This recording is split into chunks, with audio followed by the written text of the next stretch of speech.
Hey guys, welcome to the fourth episode of the Journey podcast inside of season or series one.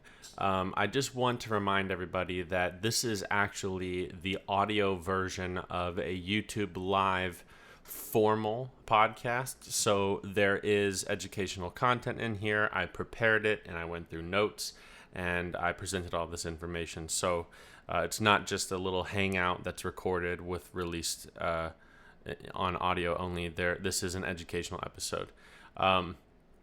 The topics of this episode are basically around the second half of what I wanted to get to in episode 3, but decided that it would have made a 5-hour podcast.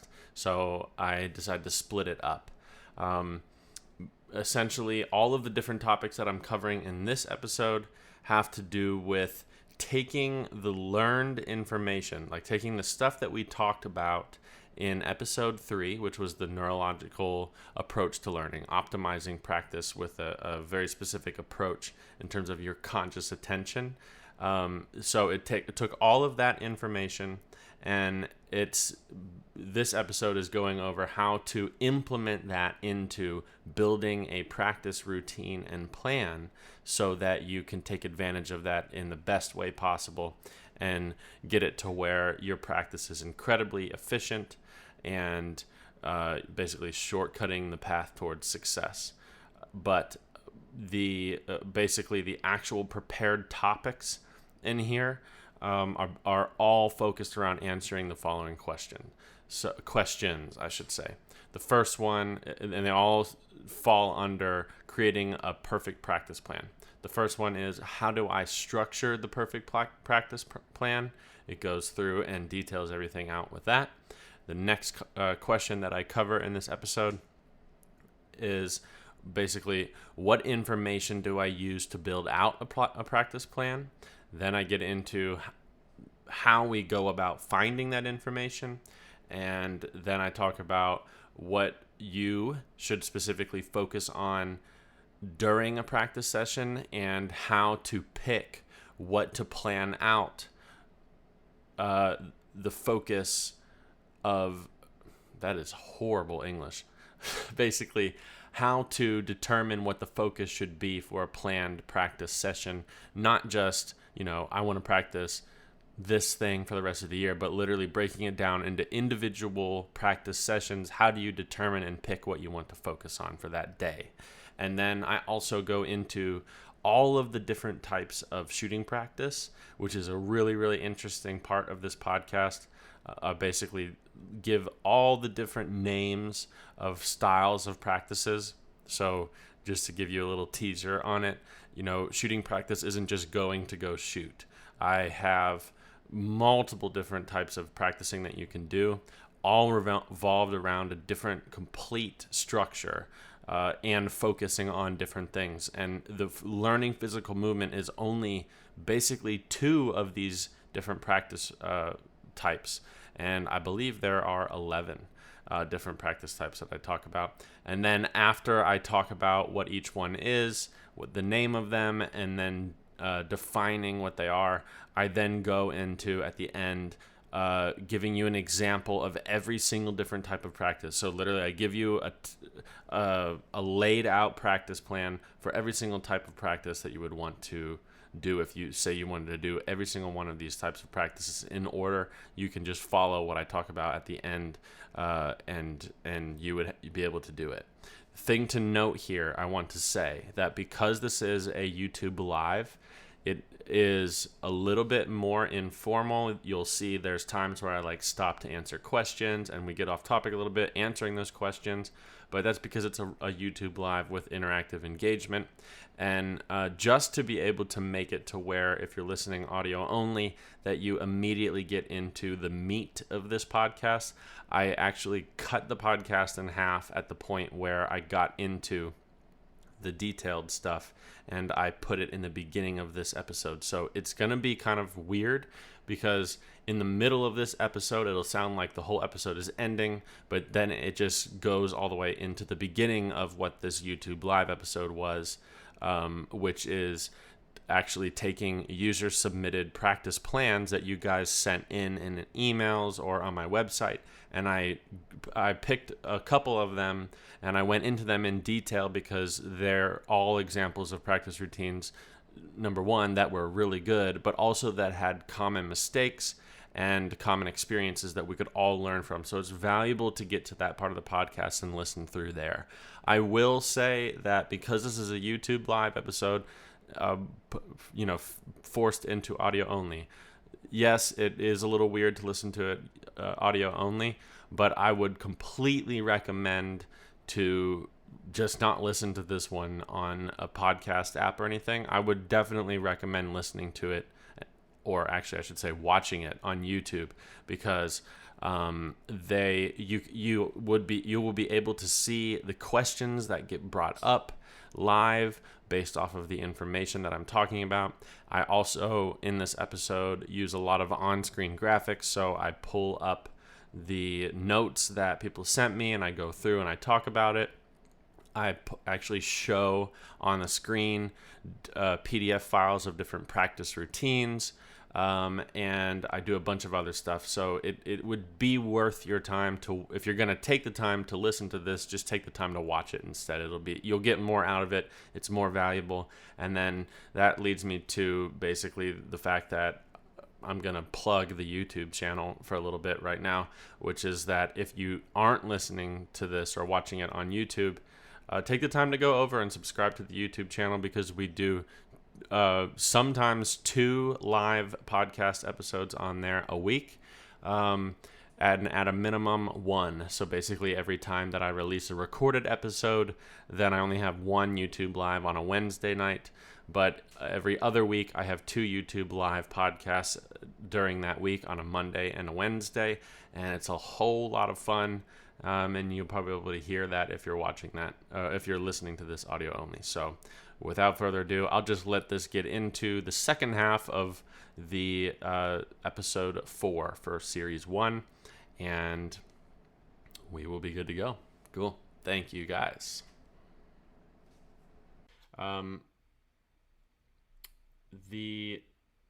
Okay, so I think at this point, questions have kind of died down. Let's move on to the first topic that I want to get to, which is this. Okay, I'm going to do a little transfer here. New screen.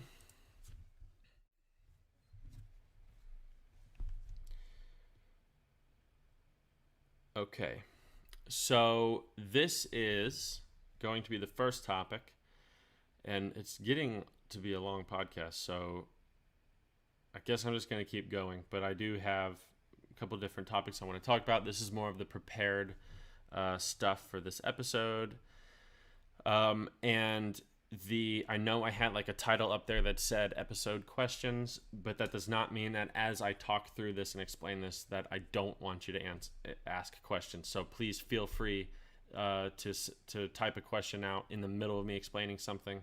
I'm loving all the positive energy here with my communication. Thank you, guys. So anyways, we'll get into it. So the first thing that we're going to do is just basically how to structure a practice. I gave those first 2 examples in the beginning of this episode, and I think those are really, really great examples of how to structure a practice. They have like external stimuli notes in terms of the temperature, the weather, the time of day that they planned on going, how they feel, their nutrition, their sleep, all that kind of stuff. It gives them the background information. Not only does it take note on it, but it also they also had plans to specifically make sure that those things are within certain parameters. So you want to set it up with that.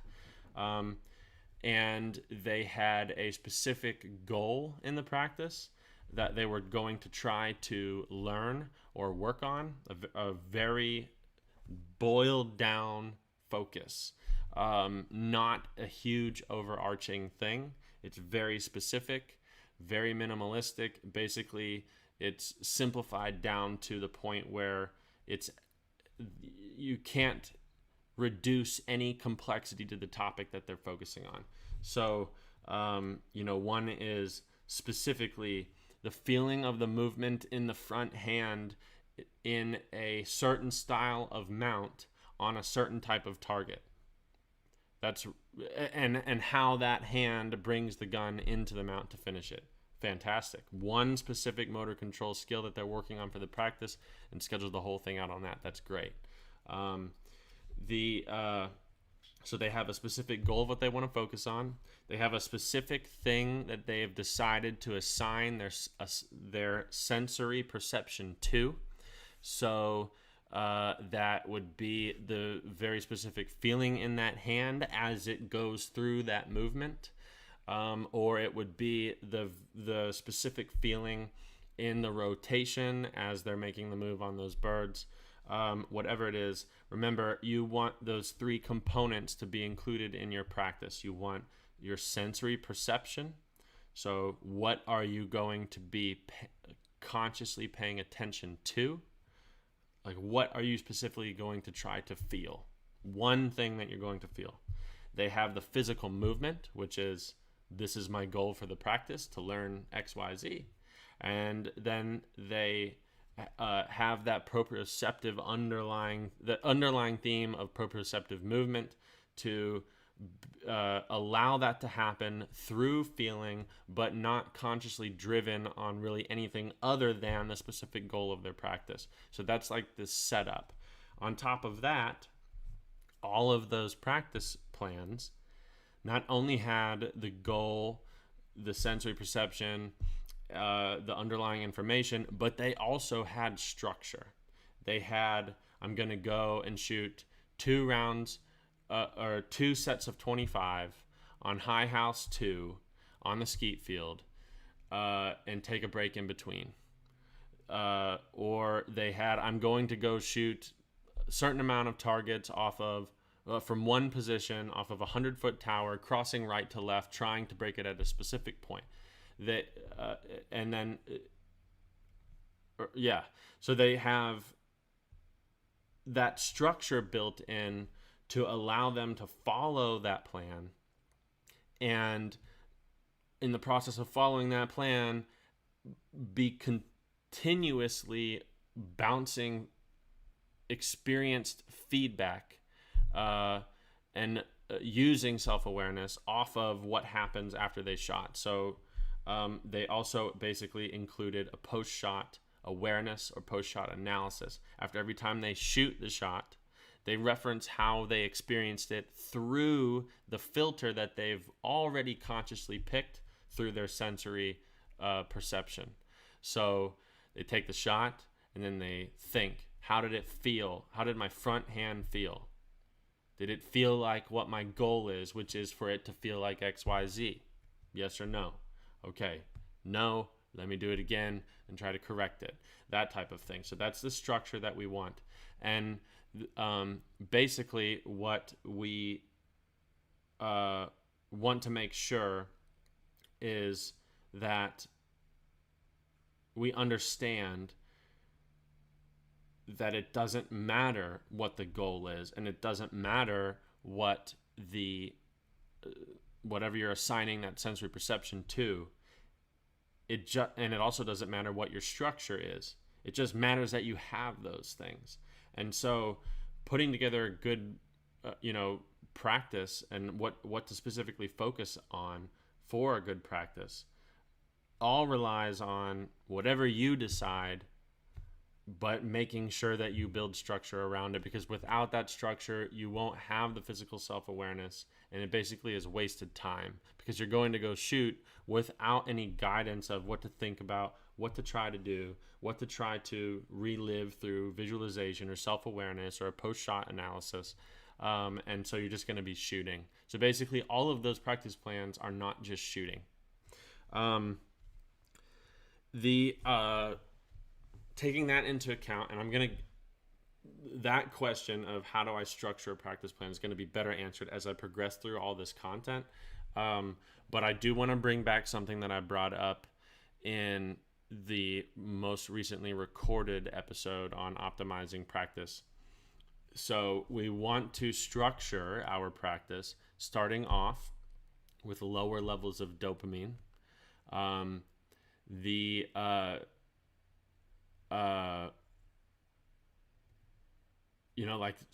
This is actually an interesting topic. If you're somebody that smokes or does vapes or chews tobacco or does whatever, anything like that, any type of drug that increases dopamine, not that I'm judging you for anything, but it actually, interestingly enough, would prove to be neurologically beneficial not to do that very much prior to your practice. The only thing to combat that would be that nicotine by itself actually does help improve focus, but by itself. But you want to make sure that you don't have that you don't have high levels of dopamine going into this structured practice. You want to expect and plan for high volumes of failures during the practice session, because that in itself increases your neuroplasticity, which allows you to basically cue your awareness to that failure and make adjustments and changes based off of that information that you get. If you're going to practice and number one, you don't expect to either miss a lot or not be able to execute what you're trying to learn perfectly every time. Like if you think you're going to have a high level of success, when you don't, it will be frustrating and it will be hard to have the self-discipline not to abandon that plan and structure and then just try to give yourself a little bit of dopamine by breaking targets. And there's a big backtrack in the work and effort that you put in to your practice. I also want to say that approaching practice this way is mostly beneficial for learning physical movement. So if you're trying to practice your routine, you don't need failure in your routine. Meaning if you're trying to get better at your pre-shot routine, or if you're trying to get better at reading targets, you don't need to set up a practice to get you to fail a bunch of times, because the neurology of this is all built around increasing neuroplasticity to segment how your brain responds to dopamine so that it catalogs the good signal firings to control the muscles and saves the sequences that resulted in a good result and deletes the sequences that resulted in a bad result. And those sequences are just, electric signals sent from the upper motor neurons to the lower motor neurons to control your muscles. So if practicing a routine has no muscular involvement in terms of motor control skills, so you don't need to worry about that. But this is if you're trying to get better at moving the shotgun or get better at moving your eyes. So going back to the whole, expecting high levels of failure, it's going to draw your attention to that specifically poorly executed movement. That's going to be good, because that conscious, cue or red flag that goes up whoa, this wasn't good. That is the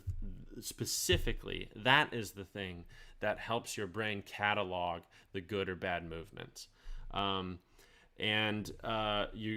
Because you want to allow yourself to have high levels of a big dopamine spike when you do the thing correctly. So in both of those practice plans that I brought up in the earlier part of this episode, note how they specifically even wrote down on the paper that they allowed themselves to feel good about what they did. In fact, I can't remember if it was the first or the second example that I shown, whatever, I don't know. I don't know if it was the first or second example, but in one of them, it literally said, I practice positive self-talk or whatever, to allow myself to experience the dopamine based off of what I did. That's actually important. When you do the thing that you're wanting to do correctly, recognize that, don't move on, celebrate it, get excited, however you deal with that, but do it. Going back to a little bit of the stuff I just talked about, we need to make sure that we have that consciously decided area of focus or awareness. That's that sensory perception thing. To predetermine what you want to be focusing on in the middle of the shot, physically in your body. And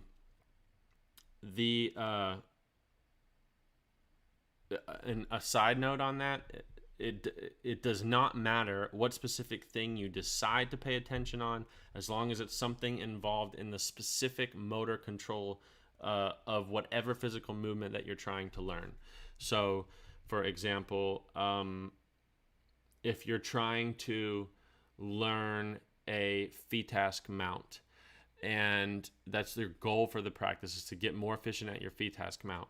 What types of physical movements are involved in the FETASC mount? Well, the specific way that your hands move, the specific placement of the gun in relation to your body, the specific speed at which the front and back hand are probably different based off of the fact that the gun has to pivot a little bit because there's a 25 centimeter draw length, whatever it is. You can go on and on. It doesn't matter what thing you're consciously paying attention to, as long as that thing is a motor control movement within the physical mechanic that you're trying to learn. And whenever you decide to pay attention on that thing or to that thing, don't change what you're paying attention to. Keep it consistent.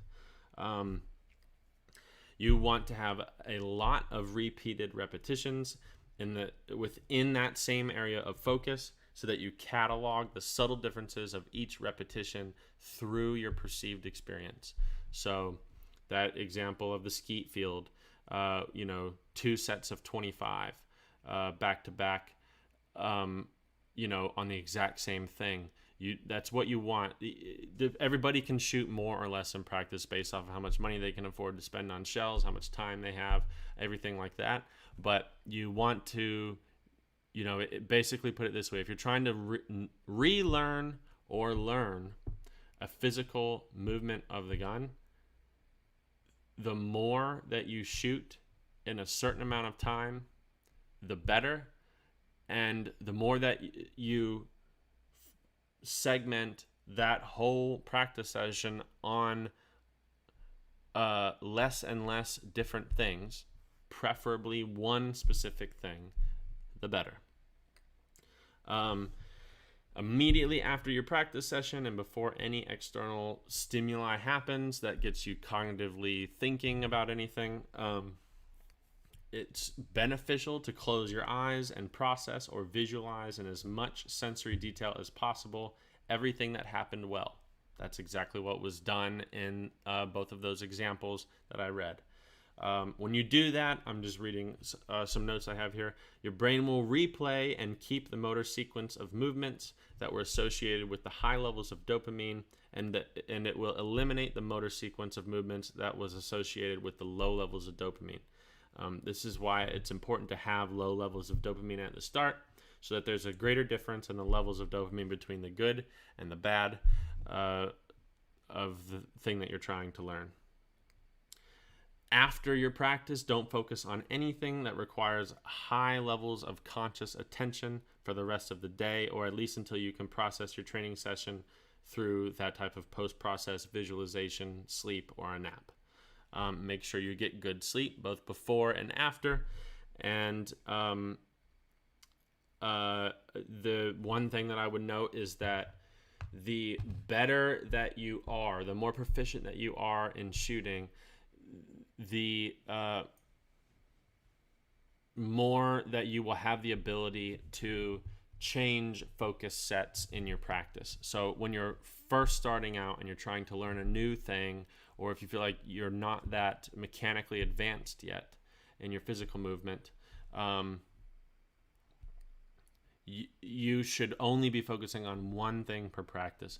But as you get better and more skilled in shooting, you can allow yourself to kind of explore around in your sensory perception and goals during your practice, because basically the efficiency of the good and bad ratio of saved motor sequence movements will be a higher ratio of good than bad. So you don't have that much to unlearn, and most of your movement will be controlled by those central pattern generators, which means that it's non-conscious and proprioceptive already. Whereas if you're newer, not very much of your movement, literally not even your mount, is non-conscious and proprioceptive. So it's very important that you just singularly focus on one thing.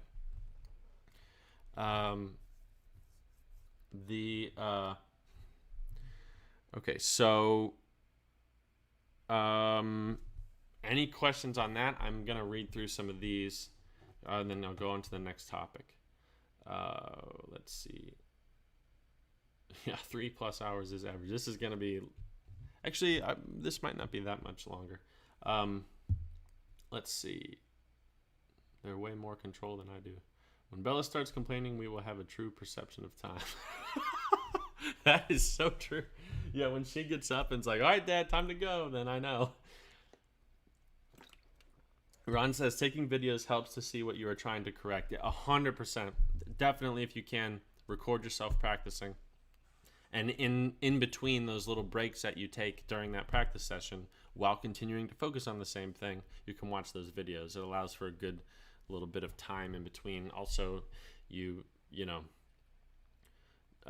want to melt your gun. Okay, I'm going to move on to the next topic, actually. And we will move. Okay, so current topic, building out a practice plan. And as I'm answering this, talking about this a little bit, this is a shorter section. I'll pay attention to the chat to see if anybody has any questions on what I just covered. But so building out a practice plan, like how do you basically under the YouTube video, this responds or relates to the question I said, what information do I use to build out a practice plan? So you can kind of take this a couple ways, but basically you want to, it's a very open-ended question, but it's important to understand from what avenues of information, or I don't really know how to say the sentence that I'm trying to think of. Basically, it's important to understand the different sources of information that we can use to get the information. There we go. I like that one. That one came to me quick. So I have 4 different things that I have here of where you can get information from. And I'm going to talk a little bit about each one. So the first one is going to be consult with your coach or instructor.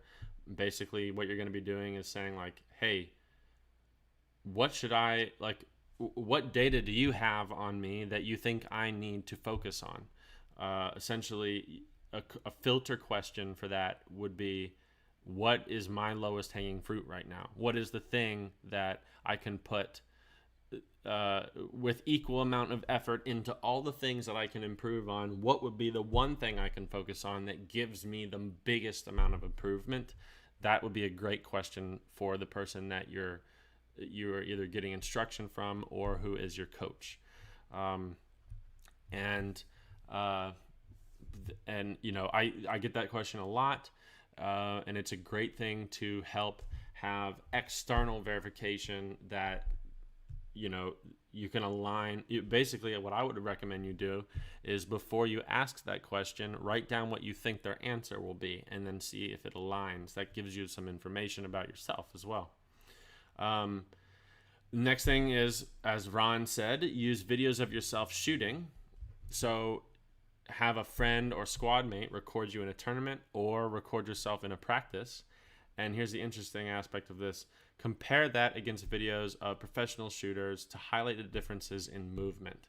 So if you have a coach who happens to be a professional shooter, or there's somebody that you're trying to learn to shoot like, or if you don't have an answer to either of those two questions, and you're like, well, I'm listening to this podcast, I might as well just do it the way you do it. Any one of us, you could just Google search our name or go on YouTube and search our name, and there are so many videos of those guys shooting, and you can look at, take a video of you and find a video of them and compare and contrast the differences in movement. Things that you're going to want to look for are things, that look at how in control and relaxed that you look compared to them. Look at where your movement is coming from. Look at if there's any wasted movement, and look at the urgency in which it seems to be that you or them are making your movement with the bird. Compare and contrast those things and try to learn the differences, and that is a great way to filter how it should feel physically and emotionally to make good movement. And that's what you can attach that sensory perception to in your practice. Another great thing to do is journaling, whether that be writing things down, doing voice memos, anything like that. But the types of things that you're going to want to journal are literally like stream of consciousness experience. So you go to a tournament, journal how the tournament went, journal the decisions that you made, journal how you felt emotionally, journal what mechanical moves or target presentations that you felt like you didn't do very well, and then you can use that information to go back on and look at and say, okay, well, I seem to see a trend on chandelles. Don't just stop that analysis right there and say, I need to go practice chandelles. Think about what it feels like for you to shoot that type of target, and then think about, okay, what could possibly be going wrong? What could I possibly be doing wrong in my movement here? Let me see if I can go and practice that thing, not just that target. You can combine all of these. So like you could take a video of you shooting a chandelle, find a video of somebody else that is really, really mechanically advanced shooting a chandelle, compare the two movements. A lot of people have videos out for instruction. You can reference that. Ask your coach or instructor what should I be doing mechanically and how should it feel to shoot that specific target, and then go out and create a plan based off of that. And then the last thing is you need to use collect data and information on how good you are at doing specific mechanics or in certain areas of the game, and in which one of those categories that you need improvement, and make that objective information. Don't just decide, I'm not this good at XYZ, so that's what I'm going to go focus on. And so you need to make it objective, because a lot of us are always blind to our own strengths and weaknesses when it comes to a game, especially a game that, if done correctly, is done non-consciously. How do we know? So, and that kind of gets into, basically the next question, which is how can I get all of that information? I'm going to, just so that it helps people watching this later. I just changed the topic title thing. So anyways, basically the only topic that I just covered there in terms of what information do I use to help build a plan, the only one of those four that really needs to be answered, that you can really apply the question of how can I get that information, would be that last one, which is like, your efficiency in specific categories of things, and being able to do that objectively and not subjectively. And because that, like, how do I get the information from consulting with a coach? You call them. How but if it's me, you don't call them. No, I'm kidding. The videos, that's simple. Journaling, it's simple. With the journaling, you kind of could apply that question to, but basically it would only be around, like, how do I remember all the things and what do I include in my journal? My answer to that question would be, if you're journaling in writing a journal or doing voice memos, or just taking bullet point notes, literally include as much as you possibly can. Just like those examples I had earlier on in this episode, include the time that you were shooting, the station you started on, the weather, how much you slept, what you ate, when you ate, what you did the day before, the emotions you were experiencing, how you felt like your eyes were working, what your body felt like. Did you feel sore from working out? Did you feel really calm and relaxed? Did you feel jittery from too much caffeine? Whatever. Just literally include as much. Take the approach of the more, the better. Obviously, with certain people's personalities, you're going to, have a different approach to that. Like, that might seem overwhelmingly too much stuff to do to you. And if it does, that's fine. But you can take the approach I do of just talking into my phone on the way home and translating that into a transcript with an app. But if, put as much effort into it that aligns with what you want out of it. Put it that way. But as far as that last thing of your efficiency and the different mechanics and stuff, for me personally, the easiest and best tool to use for that is that shoot analysis sheet, because it just asks me very simple questions and then runs it all through a bunch of formulas and objective reasoning, and tells me what I'm not doing well. And so I like to use that a lot to help me focus and decide what I want to use, what I want to schedule and build a practice around. You can also use, like, your own self-awareness in practice or tournaments. So if you in practice feel like you're unable to do something, or you feel just an unknown weird thing while you're trying to do something, highlight that and explore it a little bit. But as far as that shoot analysis sheet goes, I really am actually trying to make this as generically focused as possible, and I'm not trying to force you to, if you're trying to do this, only use the tools that I have. But I don't really know anybody else that has something that can do that same type of thing for you.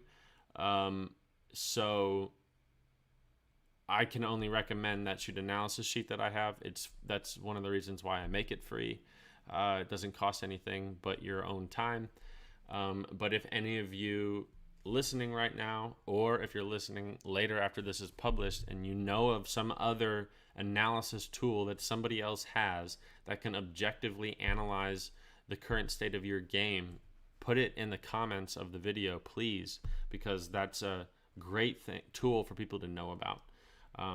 But when I run that shoot analysis sheet on myself, I look for commonalities from analysis sheet to analysis sheet and things that are not improving. I also look at trends and themes between different categories to see if I can make assumptions and deduce like what is influencing what. So like an example would be, you can look at the categories and subcategories on that shoot analysis sheet and look at the summaries of them, and you might be able to find that there are 3 different categories that you're performing below par on. And if you critically analyze what those topics are, you may be able to find like some what is the word?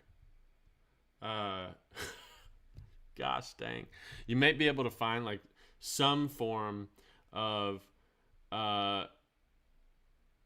basically that they're interconnected in what the problem is, and if you follow the trail of what is happening and where your scores are low in each question, you might be able to find an underlying problem that doesn't get fully pulled out of in just running a shoot analysis sheet.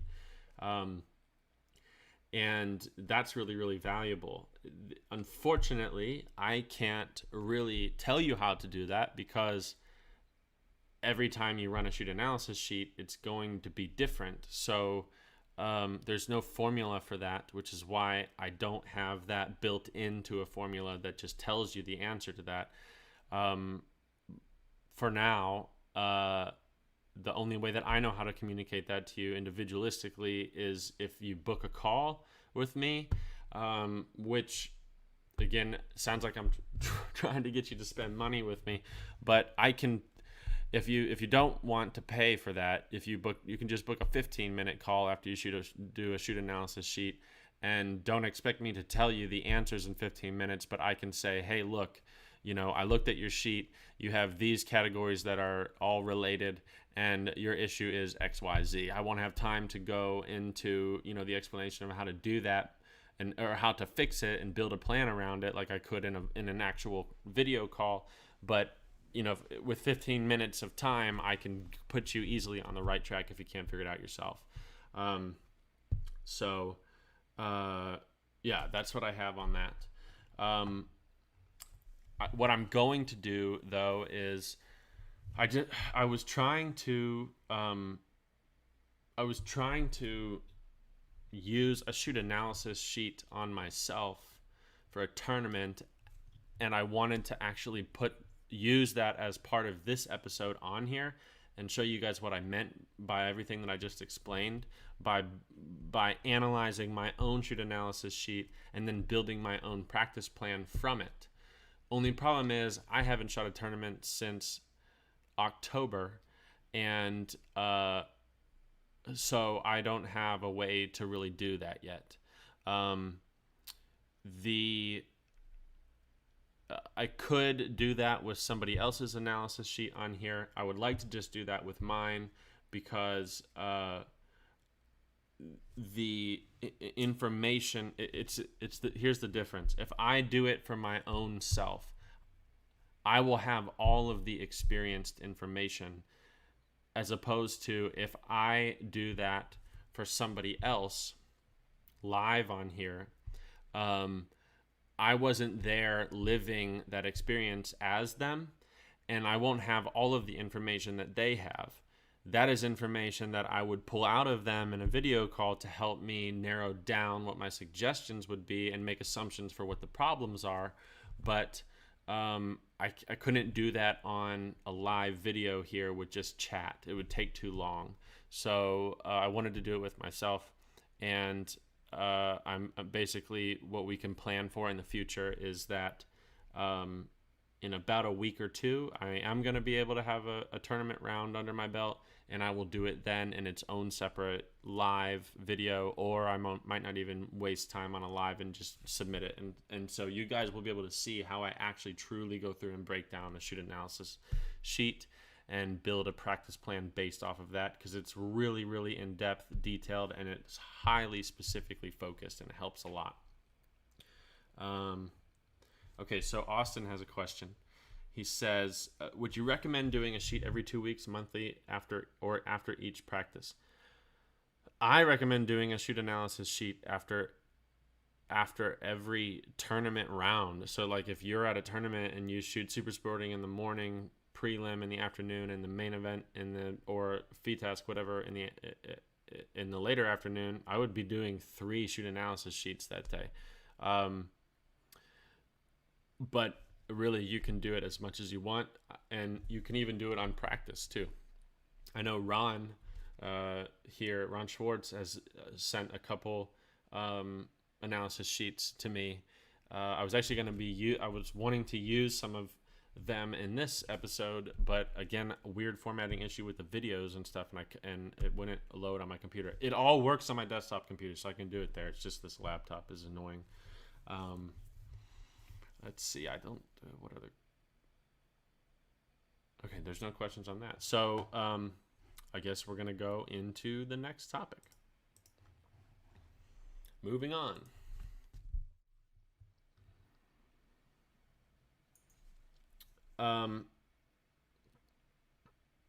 This is basically what should I specifically focus my practice session on.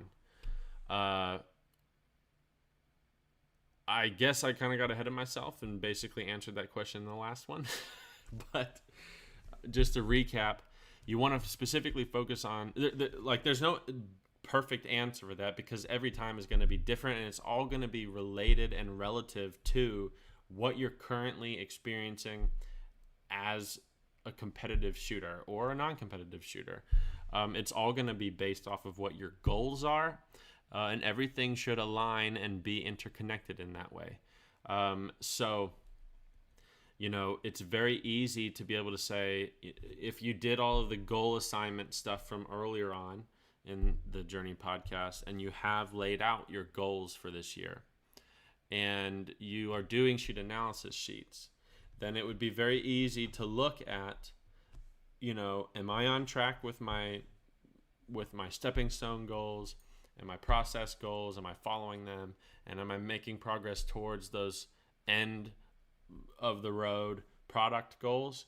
And if you are, and you're running shoot analysis sheets, and just very simply interpreting them by looking at what categories you have the biggest amount of improvement available to you in, then you would be able to say, okay, well, which of these categories has the biggest influence on my inability to get towards this end goal? I want to focus on that, and I read through in depth about all the data in that analysis sheet, and then build a plan based off of that. So, a lot of people think that practice, and there's so many podcasts that, you get the question of, how should I practice shooting? And the best answer for that is the best way for you to practice is to pay attention to you. And every time you go out to practice, pick one thing that's specifically hurting you the most in terms of being able to get to your goals, and then build a practice creatively around that, and that's what you focus on. But that's a short topic answer, but it's one that is important to answer, because too many people just think practicing is about going out and shooting a course. Okay, so next topic, and this is the second last topic, so we're almost done. Thank you guys for hanging in with me, but this is, I think, probably the two really fun topics to finish up on. So this one is basically, as the title says, the different types of practice. What I'm going to do here is I'm just going to basically list out the different types of practice that we can have in shooting. Explain them a little bit if they need to be clarified. So if they do need to be clarified, let me know in the chat. And then the last topic is going to basically be giving an example of each type of practice. Let me see how many types I have. 1, 2, 3, 4, 5, 6, 7, 8, 9, 10 or 11. We have a lot of different types of practice. So first category of practice, and think of this as like overarching themes that you can pull a specific thing to focus on during a practice out of. Each one of these categories I'm about to say is something that has a lot of stuff inside of it, but all revolve around this main topic, and that would be what your practice is focused on. So the first one, the most obvious one of them all, is your physical mechanics. So going to go practice your physical ability to move the gun. Pretty simple. I'm sure that a lot of you can think about ways to practice that, but that can be, push through the filter of body mechanics, methods, efficiency and movement, anything like that. But just think of it, anything inside your body and how you're controlling it. The next type of practice is not in any specific order, but visual mechanics. So this is one that I think, let me look. I would say this is closer towards the end of the spectrum of the different types of practice that people seem to probably never even think about. But as in-depth as you can practice your technique, your physical movement, you can spend an equal amount of time, and you should, on your ocular movement. The mechanical approach of and planning of how you use your eyes completely determines your ability to move. Your eyes are the driver of your body when it comes to this game, and if you have poor visual mechanics, you will have poor physical mechanics. So you can basically hold it to be fact that as much as you practice your physical mechanics, you should practice using your eyes.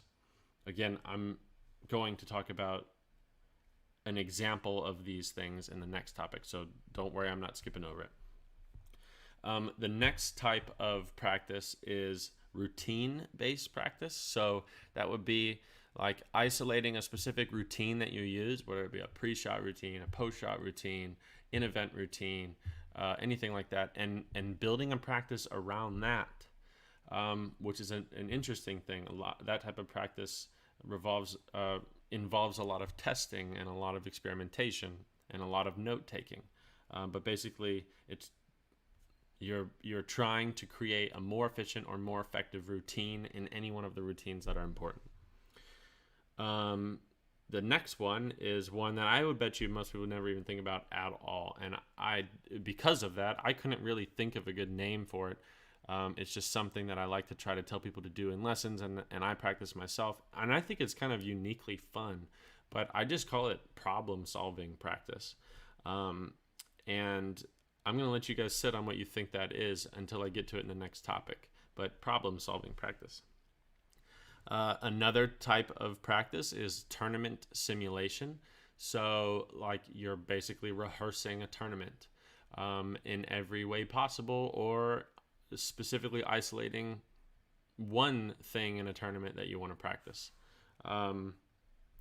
Next topic would be, we got a question. Damon says, we could implement this in the youth clinic we have coming up. We have them fill out the practice sheet beforehand, and then do the shoot analysis sheet at the end. You could record parts of the clinic. Yeah, that'd be awesome. That'd be a really good idea. Okay, so after tournament simulation, another type of practice that I think is important is like confidence or trust building practice. That one's pretty self-explanatory. You just basically are working on building your trust, but building your trust or confidence.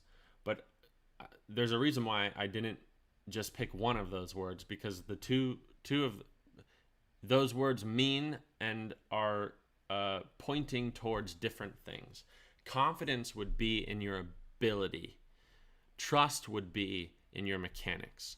So you want to have a practice focused on building up your self-image, so to speak, increasing your belief in how good you are, so that doubt doesn't set in a tournament, but also increasing your belief that what you're choosing to do is the best thing to do. Two different things under the same category. Jason, yeah, what about fitness? I would consider that more part of like the holistic plan in terms of your accomplishing your goals, not necessarily specific practice, like shooting practice. But I don't know if you were here in the beginning of the episode. That was the first comment that I saw from you, so it doesn't seem like you were. But I brought up all of the stuff that you guys did today. And then at the end of the episode, I'm going to link both the episode that you released on fitness and the video for like fitness routines. But yeah, basically what I said, long story short, was that, you know, that's an incredibly important variable in terms of being able to accomplish your goals and be able to execute better mechanics and have the energy to focus and to move and everything like that. So like your physical health and fitness should be an important part of your whole plan towards accomplishing your goals. And by that, I don't necessarily mean like, you know, you have to get ripped and shredded and work, you know, but you need to be able to manage your energy levels, and that's the biggest thing.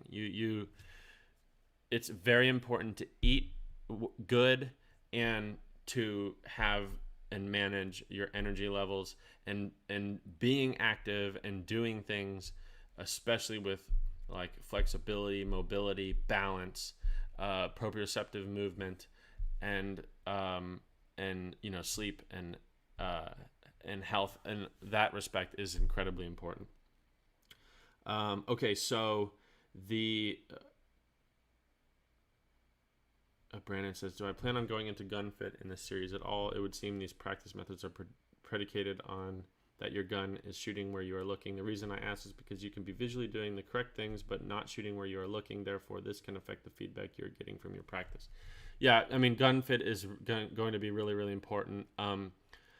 I don't really plan probably on talking about like modifying your gun to fit you better in the podcast, because there are so many videos on that that I don't need to cover it, because just because of the availability of content in that. But I will be talking about basically how body movement influences gun fit, and so yes. Okay, so I just talked about the confidence/trust building practice. The next one is my favorite type of practice, and anybody that has a very like abstract style of thinking, or you can categorize people's inner dialogue in two different ways. You could say somebody is a very linear thinker, or somebody is a very non-linear thinker. If you are a non-linear thinker, where your ideas tend to bounce around a lot, you will probably enjoy practicing this way. But it's just exploratory practice is what I call it. And I tend to do that a lot. And it is through that style of practice that I have learned a lot. I would attribute 50% of what I know, maybe more than that. I would attribute 100% of what I know about myself in certain situations, and my strengths and weaknesses, and all the information that helps me make the best decision in a tournament to this type of practice. And I would also attribute a lot of the mechanics that I use and stumbled upon on accident that are incredibly valuable to this type of practice. The next type is like a practice designed to build proprioception, to heighten your proprioceptive feedback and connection with your gun and your body. And then we have closed loop practice and pressure or repetition practice. So I'm losing my voice from talking so much, and my mouth is incredibly dry, and I'm basically out of water on this, but it has a lot of salt in terms of electrolytes in it, so I need to get another drink, just like pure water. So the next topic I'm going into that's the end of just listing the different types of shooting practice. I'm now going to finish this episode off with giving you an example of each one. So before I get into that, opening up for any questions that we have on any of the things that I just said, or if you feel like you have a style of practice that I didn't list, and you're wanting to know why I didn't list it, or if it's incorporated into one of my other categories.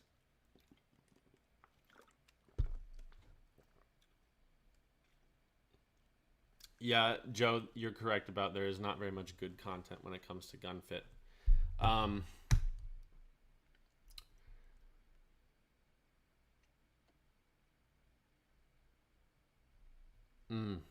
Gotta think about that. I may I may do something. I don't know if I will make it as part of the podcast, but that doesn't mean I'm not going to create content about it on my YouTube channel. So, because that would be you're right. Austin, the last one was pressure and repetition practice. I'm going to list them off real quick again. Actually, let's do this, make it easy for you guys. I'm going to copy this and put it in the chat.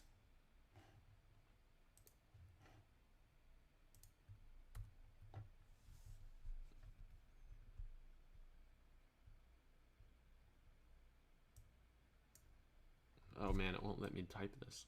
That's too big.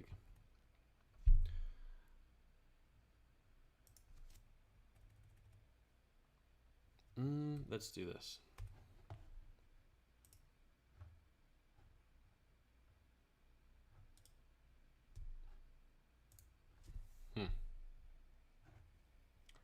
I'm at a loss for being able to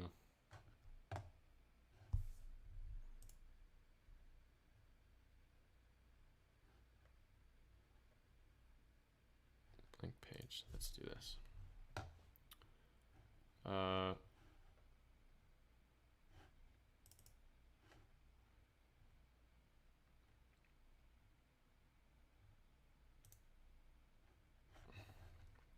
There we go. Okay, give me a few seconds, and I am going to get this in. Hello.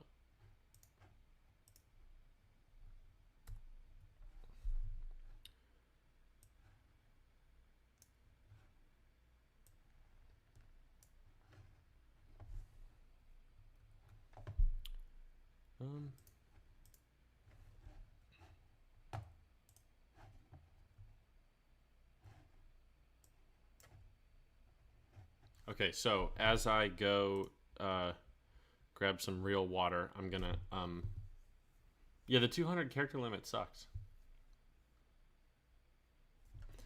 Okay, anyways, this is what I'm gonna do.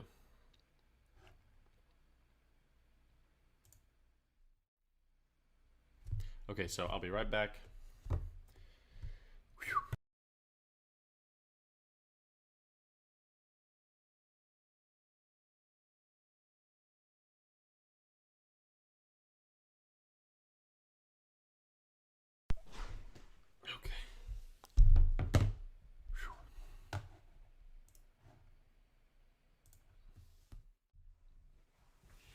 All right.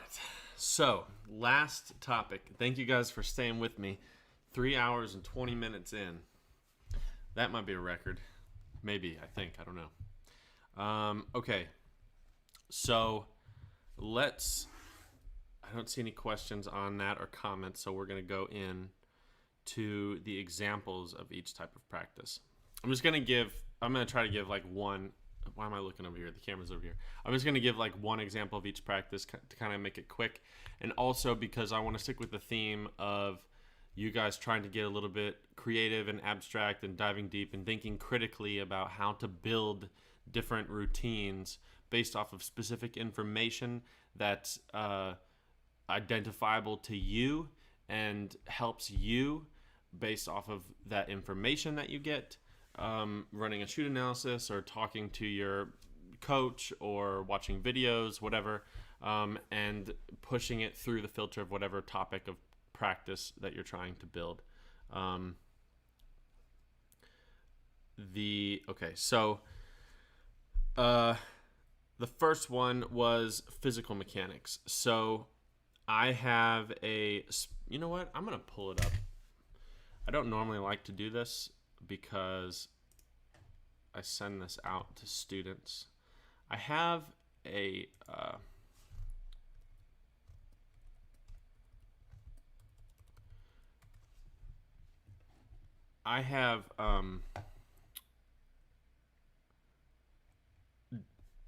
every single individual physical mechanic variable that happens in physical movement.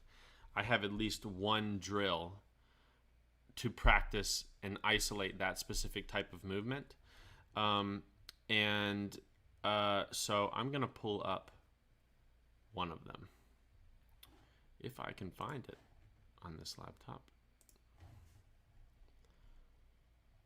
Let's try here.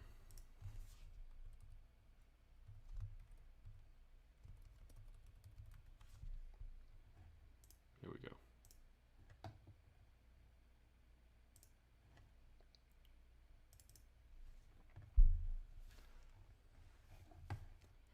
Okay, cool. Let's go back to this thing.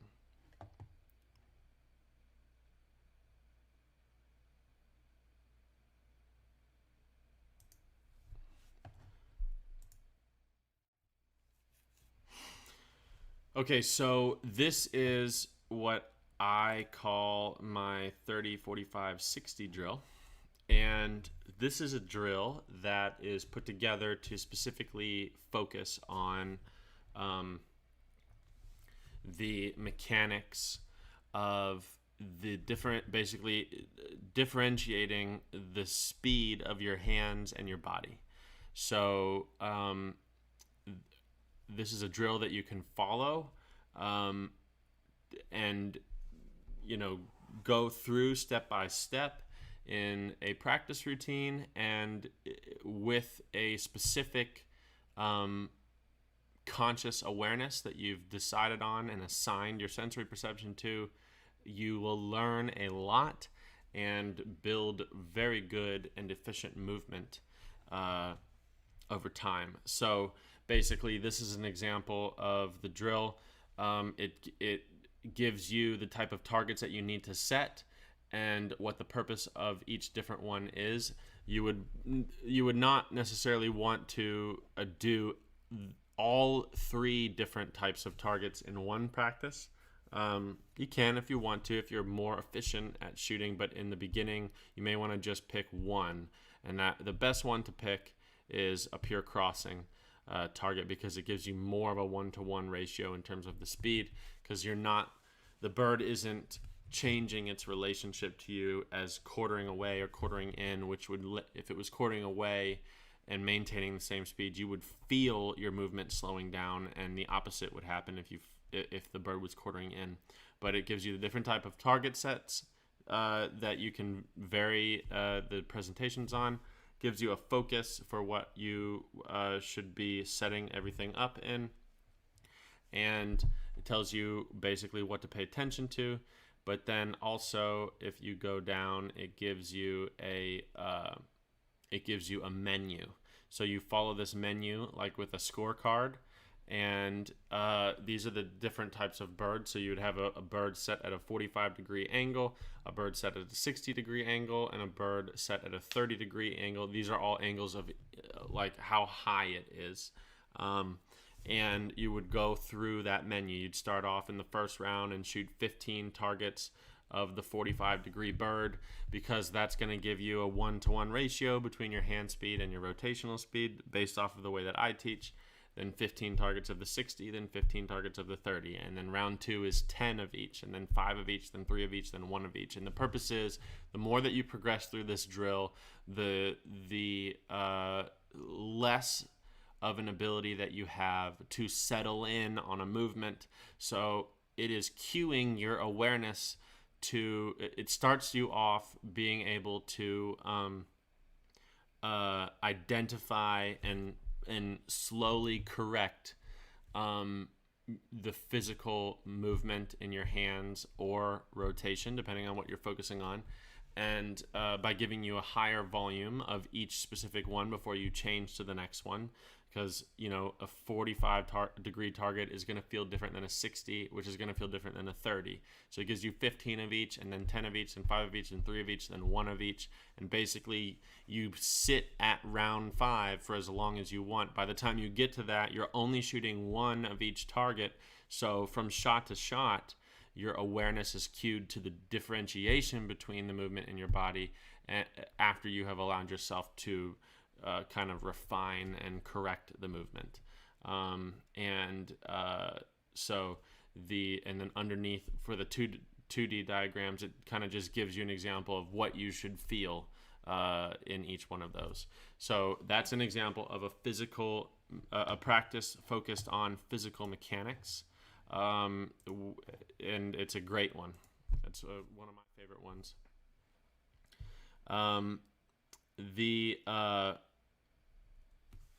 Let's see. The next one is visual mechanics. So there are a lot of different things inside of visual mechanics where you can focus on practicing.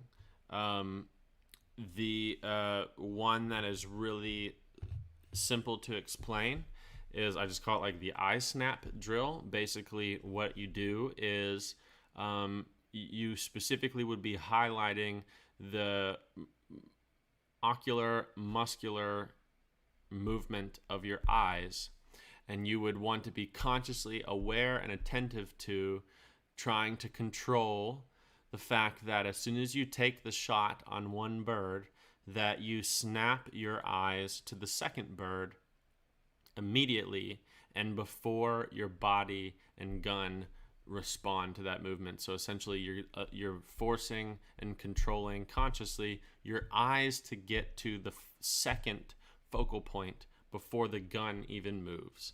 And so that's going to be hard because you have to give up wanting to see the gun really well. I mean, you have to abandon the gun with your eyes to move to the second bird, and that's hard because a lot of people can't move the gun to the correct place without watching where they put it. I'm not going to go into how you accomplish doing that because that gets. I'm telling you what the drills are, but if I go into explaining everything, then that's the same thing as a lesson. So I can tell you it's a very hard drill to do. It's quite possibly the hardest mechanic of anything in the game to be able to do, but it's also probably the most important one. Put it this way, the difference in your ability to shoot and how you feel while you're shooting in a tournament, if you do or do not do this with your eyes, is the biggest difference of perceived experience but of any variable. It completely changes the game. It's the most important thing to be able to do visually and quite possibly physically, because what that allows your body to be able to do physically is drastically important. But I'm not going to go into explaining what you have to do and what you'd experience and talking you through all that, because a lot of people have paid money to learn that, and it's not respectful to them for me to explain that on here. But I can tell you that a great way to work on that would be to combine that with exploratory practice and learn yourself. That would be not very easy to do early on in the game if you're newer to shooting, but it would be more reasonable to attempt to try if you were more skilled at shooting, just because of the continuous changing of focus sets of your consciousness. It would be challenging. Routine-based practice is the next thing. And Curtis, I see your question, and I am going to get to the closed loop thing. But anyways, so routine-based practice, that's the rehearsal of your pre-shot routine or setup routine or an event routine, whatever it is. And basically a great way to practice any type of routine style practice is to simulate an environment in which you would be running it. So like you don't necessarily want to you would be better off practicing your routine. Let's say you're doing a pre-shot routine and you want to practice your pre-shot routine. You'll be better practicing it if you actually just go through a course and follow a menu, because you're getting the diversity of everything. You're not allowing yourself to settle in and learn a bunch of things and then not have to put as much emphasis on your pre-shot routine. You're either doing 3 or 4 pair of each one, maybe 5 pair of each pair, and so you're basically you're exercising your cognitive ability to run that routine and learning what parts you feel like you don't need in there because they're not helping and they feel like you're just running through a checklist, and then what parts you notice are making a huge impact on your performance. And basically look at practicing a routine style practice as not just getting better at your routine, but potentially refining, correcting, deleting, or adding things to your routine that you feel like are missing or not needed. Take into account, understand all of this is based off of the information that you get that we talked about earlier on in this episode that has to do with, like running a shoot analysis. One of the whole overarching categories in a shoot analysis is your pre-shot routine, and it asks you questions on it. And so you could easily look into the data in that category to see what would be a good thing to build in your routine and what you might want to make a deduction on in terms of changing in it or adding to it or removing it, changing the order of things, whatever. So that's an example of a routine-based practice. The next category is the problem-solving practice. So this is a really weird approach to practice, but it's actually very valuable. And actually, this style of practice requires very little shooting because it's not really heavily focused on physical movement. It's focused on your ability to analytically assess and deduce based off of your ability and knowledge of the game, what to do to apply to the targets that you're being presented to shoot. So basically, it involves a high volume of target reading and creating a plan. There's a huge emphasis on that. You're putting a massive emphasis on reading the birds and making a plan.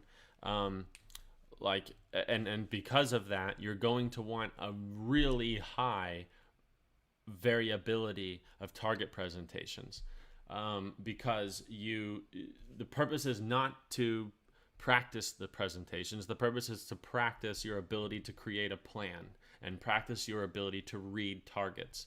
So this is one thing that I do with some students sometimes in lessons, or that I'll do myself in the beginning of the year. Let's say I go to a club and let's say they have a sporting clays course. I'll take an iPad out, and my plan is to go and shoot the course.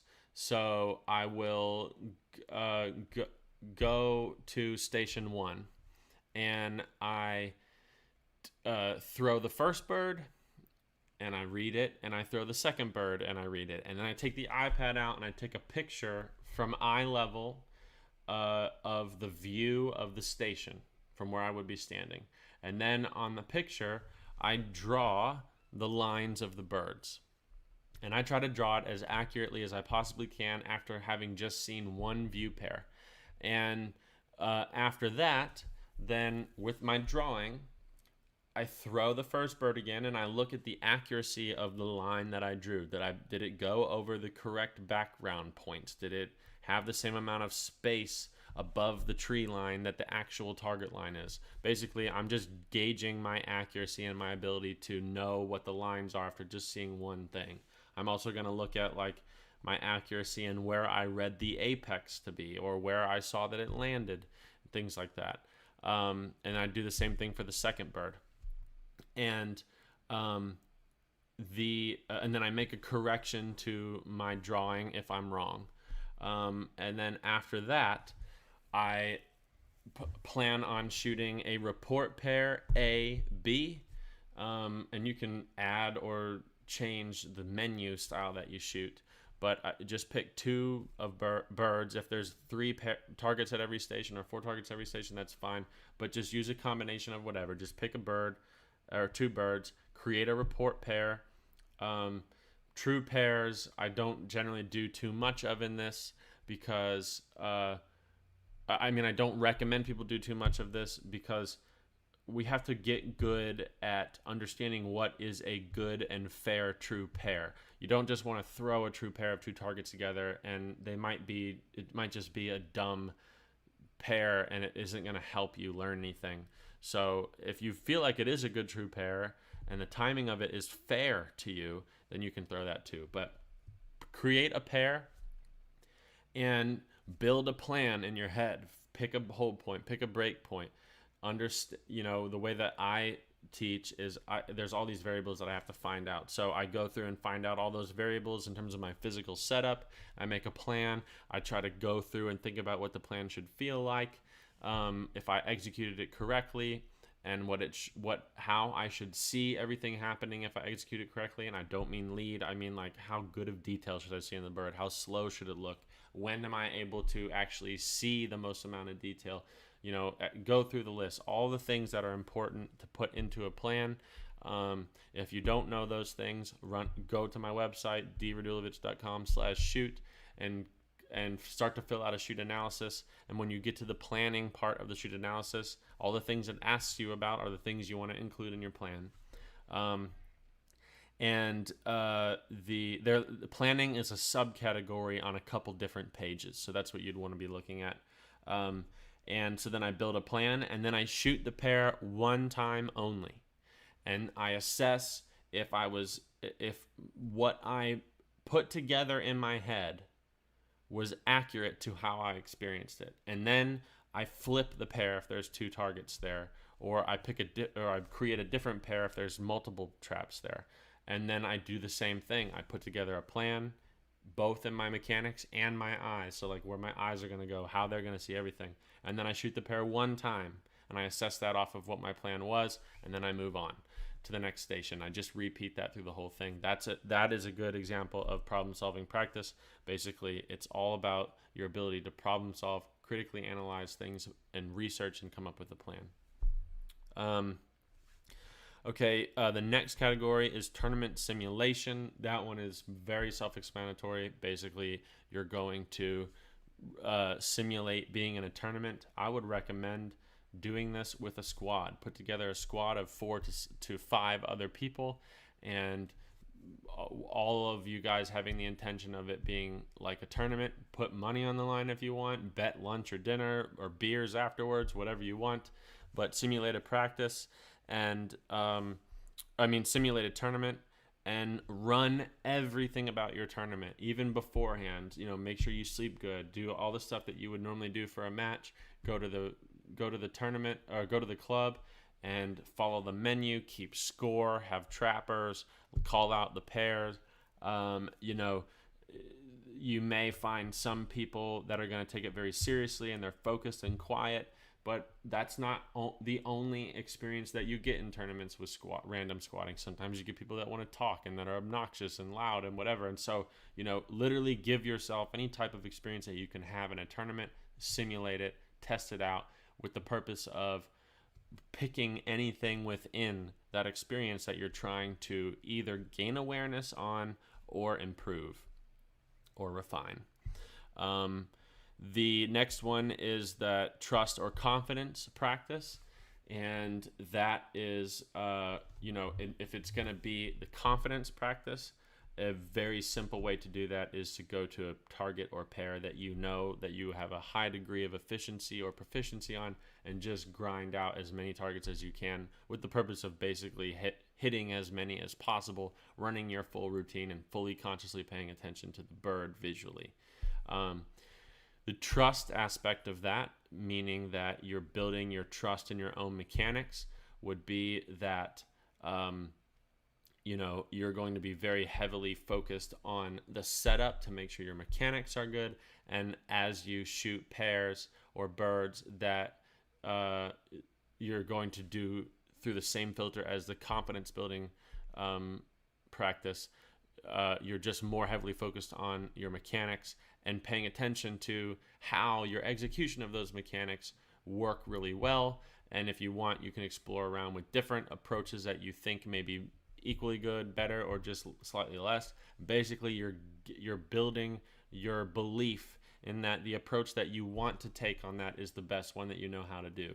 I will add this statement to what I just said, because when you get into a tournament, it becomes important to believe in what your plan is so you don't doubt it and then have it cost you as you shoot the targets. If you're going to compare yourself to, let's just use me as an example, I would feel pretty confident in saying that there's nobody listening to this right now, or probably that will watch this later on, that would be able to put together a better plan for a target presentation than me, including their visual mechanics, physical mechanics, emotional awareness. I would bet that nobody would be able to build a better plan than me for how to approach that specific presentation in a tournament. And so the reason why I say that is because you don't want to lose confidence in your ability for what you've decided to do, because you think it may not be as good as is possible to do. Like, your plan probably won't be as good or as detailed as my plan on the same pair. But as long as it is as good as you know how to do, and you put in all the effort that you can, and you included all the things that you know to include, that's how you grade the quality of your planning and your choice of mechanics, because you can't make a decision based off of information or knowledge that you don't have. So understand that as long as you feel like when you're about to call pull that it's the best plan that you know how to do, then have 100% confidence in it, because you can't do something that you don't know how to do. Okay, exploratory practice. This one is at the same time the most complex type of practice on this list and the most simple. Because basically what this is, and I would not really recommend somebody early on in the game doing this, because you just won't have the depth of knowledge in terms of awareness of what you can move your conscious awareness to. You won't know all the individual things that you can pay attention to that will influence the shot. And it will be more important at that stage of the game early on to be focusing on one thing to improve in your movement and ability to control the body and the gun. So this would be more applicable for people that are further along their stage of learning. But an exploratory style practice is essentially what it is called. You're exploring and experimenting, pushing yourself to your own limits in terms of mechanics, in terms of your eyes, in terms of your break points, in terms of trying to shave off unneeded movement, make more movement, experiment with different states, like emotional states, physical levels of tension and muscular input of energy, literally just anything and everything. Just go crazy and creative and explore. And as you explore, basically what you're doing is you have an idea that you want to test. You're trying to see how efficient you can do a specific mechanic. Shoot the shot, analyze it, see if there's room for improvement, try it again. Analyze it, see if there's room for improvement, try it again. And keep going down that road until you feel like you can't do it any better. And then from that, ask yourself, what can I do better here to make this shot happen in a different way or in a better way? And then refocus your attention to that, and then take a shot and experience that and refine it. And then just basically what you're doing is you're repositioning what you're paying attention to and continuously trying to modify, refine, or make it better And or you could basically, every time you miss a shot, just ask yourself what felt wrong, try to fix that, and then ask yourself again what felt wrong, or ask yourself what can I do better after every shot in all the categories. And after every shot that you take, focus on the answer to that question from the last shot, and you're going to find yourself bouncing off the walls in terms of what you're focusing on a lot, but you're going to be gaining a huge level of awareness. And over time, as you do this, you will start to connect the dots in understanding what influences what. And that's all I'm going to leave it at. I'm going to leave that at for now, because that can get incredibly complex, and that is quite possibly the most valuable style of practice, and I don't want to give too much away of that. The next one is like a proprioceptive practice building proprioceptive connection. So an example of this style of practice would be essentially you can do this at home. A great way to do it at home, one of my favorite drills, is to put a laser light in your gun, pick a spot on your wall, and have the gun unmounted. Pick a spot on your wall and look at it with your eyes, and adjust your body, not your hands, but adjust your body without changing the relationship of your hands and upper body to where that laser light is pointing where you're looking. And then just keep picking different spots and keep moving like that with your body. And over time, you will build a proprioceptive you will build a higher level of proprioceptive awareness and feedback with your gun and your hands when you have a tool in your hands like your gun, and it increases your connectedness with your movement when you're not looking at the gun. It's important that when you do that, you are only looking at that spot on the wall, and you get that laser light to align with that spot on the wall. You can also add different like stressors onto that. So like you can do, strangely enough, I like to do that while standing on a Bosu ball to heighten my awareness of my balance and make it harder for me to do that. And there's so many other things you can do, but that's just an example. I said I was going to give one example. The next and second last style of practice is closed loop practice. I've talked about this a lot. You're basically changing shooting from an open loop skill or process to a closed loop process or skill. And the way that you can do that is remove the external feedback. And the way that you remove the external feedback is you remove your ability to have external feedback, which is that you take the shells out of your gun. So a closed loop practice would be going to the range, literally not bringing ammo with you. And I literally mean that. If you're going to really actually focus on a closed loop practice, don't shoot that day. Make it 100% about your movement. And just go and either focus on one individual thing or whatever, you build the focus of your practice, but do it through that filter of no ammo, and it will hugely heighten your awareness to the way that your body moves, and you'll gain very valuable information. And the last one is pressure and repetition practice, and that's pretty self-explanatory. You're just, whatever the goal and focus is of your practice, you're building high levels of repetition into it to try to force yourself into repeatability of either the mechanics or the result. And by that, you build pressure on yourself, or you can do things that also build pressure on yourself, like, betting with your friends, keeping score. I like to do a thing called a go home round, where I plan a practice with a specific focus, but before I start that practice, I have a different menu on a different target. You can do it on skeet, or you can pick a specific target and say, like, I have to shoot 50 in a row and not miss any.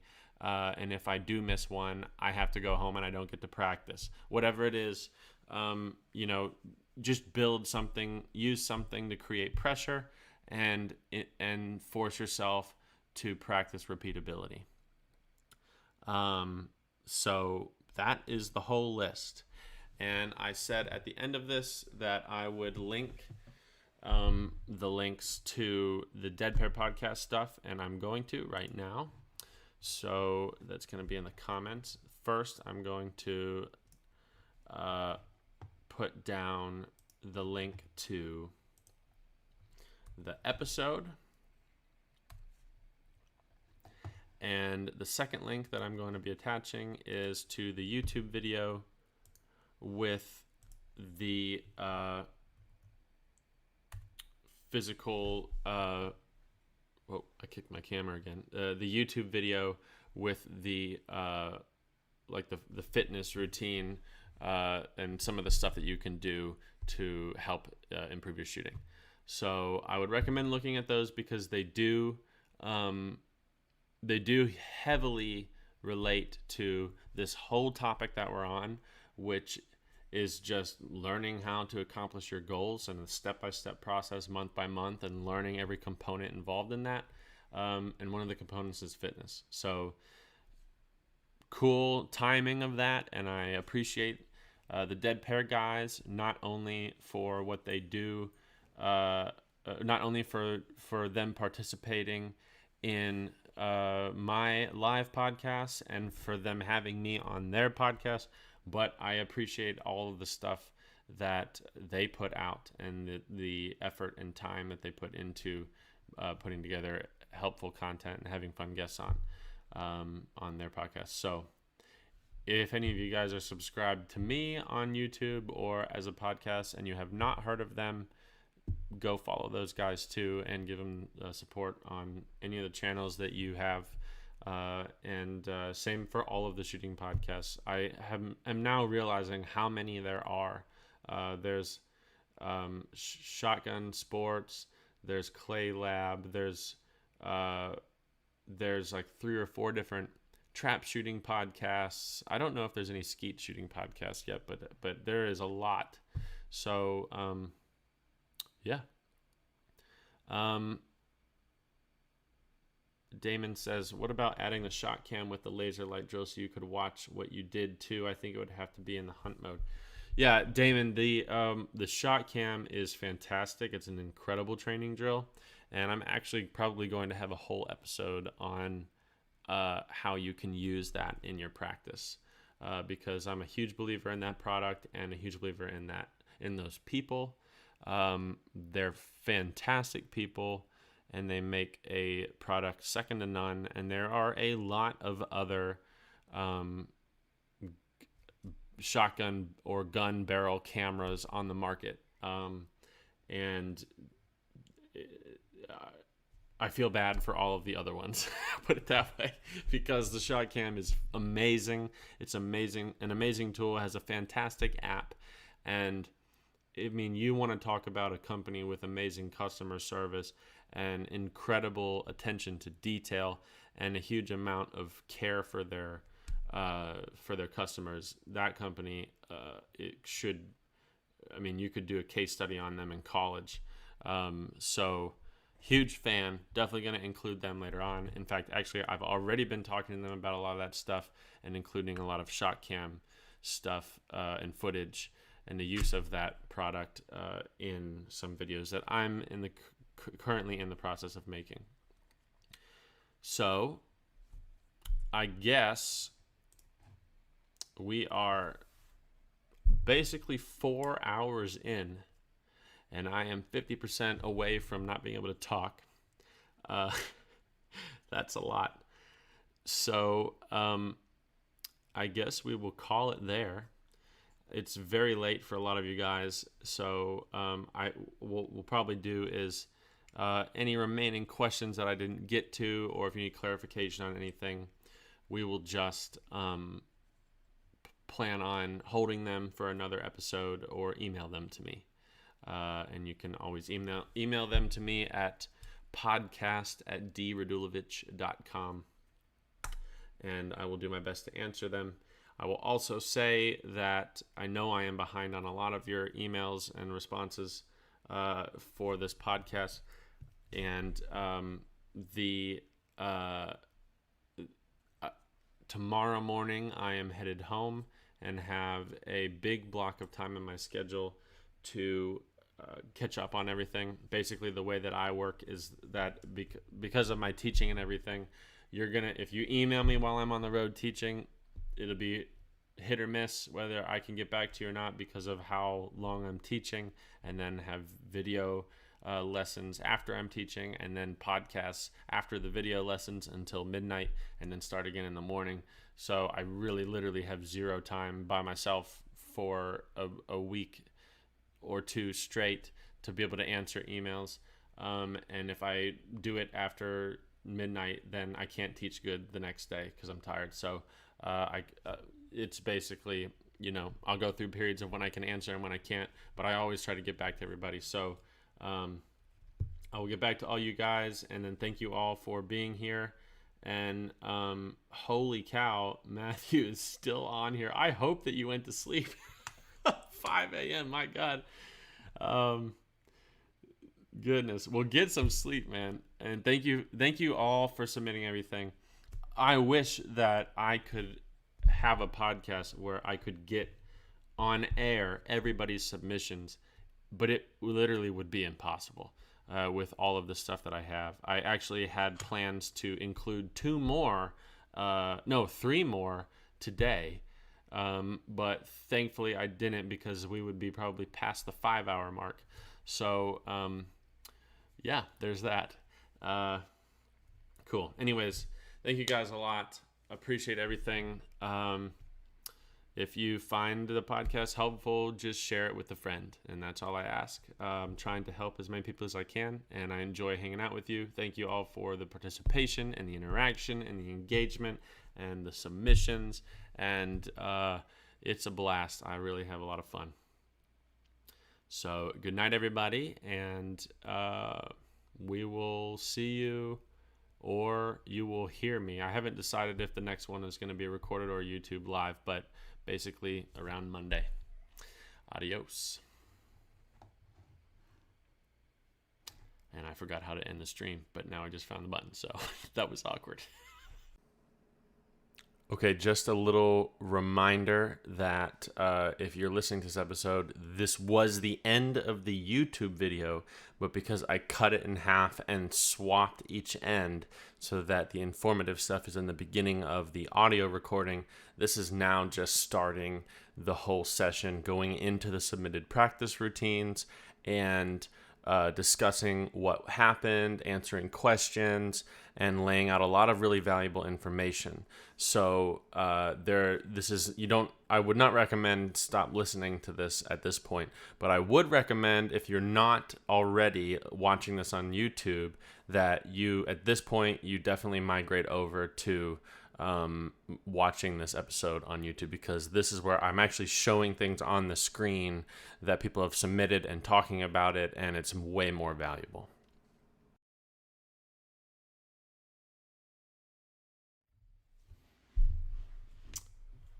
All right, guys. I'm going to give it like a few seconds or so to make sure that you guys can all hear me and everything is good. So I'll wait for the chat to come through to make sure that that's good to go. But I hope you're all doing good today. This is going to be a little bit of... Whoa. My phone's talking to me. It's going to be a little bit more of a detailed YouTube live episode. I have some like pretty specific topics I want to cover, and some user submission stuff. Or really, I should say, listener submission stuff from the homework that was submitted over the past week and a half. And we're going to get into that first, but then go into some of the topics. So let me just scroll through and check to see if there are any questions. All right, let's see.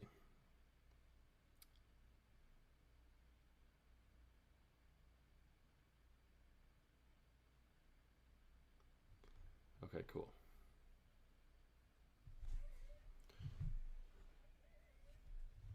No specific questions so far. All right, so Can you guys all hear me yet? I don't really know. And if I do, if you can, tell me if I need to adjust the gain on the mic or anything like that. But we should be good to go once I hear from all of you, which hopefully is soon. How many of you are down in Florida right now for all of the tournaments going on? I think right now is the RC Cup at South Florida Gun Club or Shooting Club. If you are here for that, best of luck to you. Okay, cool. We are good on the sound. Awesome. Okay, so let me pull this up real quick. I have had a insane amount of emails, submissions on the forum, submissions of the homework to my email, text messages, video messages from practice sessions. So it looks like all of you have done really, really well on keeping up to date with all of your homework. So that's really cool. And I want to thank you guys for that because it is a lot of work. Real quick, what I want to do is just reference something that came out today that's really, really cool and actually goes along really well with the topics that we're going to be covering today in this episode. And that is the most recent Dead Pair podcast episode. I'm going to, at the end of this video, put a link in the comments for any of you that want to find it. There's two things that they released. One is an episode, like their actual episode, and the other one is a YouTube video that was put together by the guest that they had for this episode. So I have not personally been able to go through and listen to that episode yet or watch the YouTube video, but I did talk to Jason this morning, and I got notes from him on all the topics that they cover. And basically, it's really in line with my content for this week, or really this month, kind of. And it has a lot to do with basically the physical fitness, personal training aspect of what you can do to get in better shape and better health in order to improve your shooting. So for a lot of you, that is, and I know this as a fact, a lot of you have that type of thing in your goals for this year as either a main goal or some type of stepping stone goal that feeds into something that you're looking to accomplish by the end of the year. So definitely sometime by the end of the week or when you can, check out that video and that episode. Again, I will link it in the comments.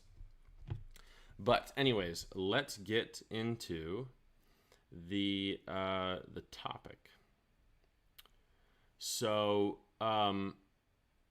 this episode is basically titled How to Create a Perfect Practice Plan. And what I'd like to do first is read through some emails and notes that I've got sent from a few people.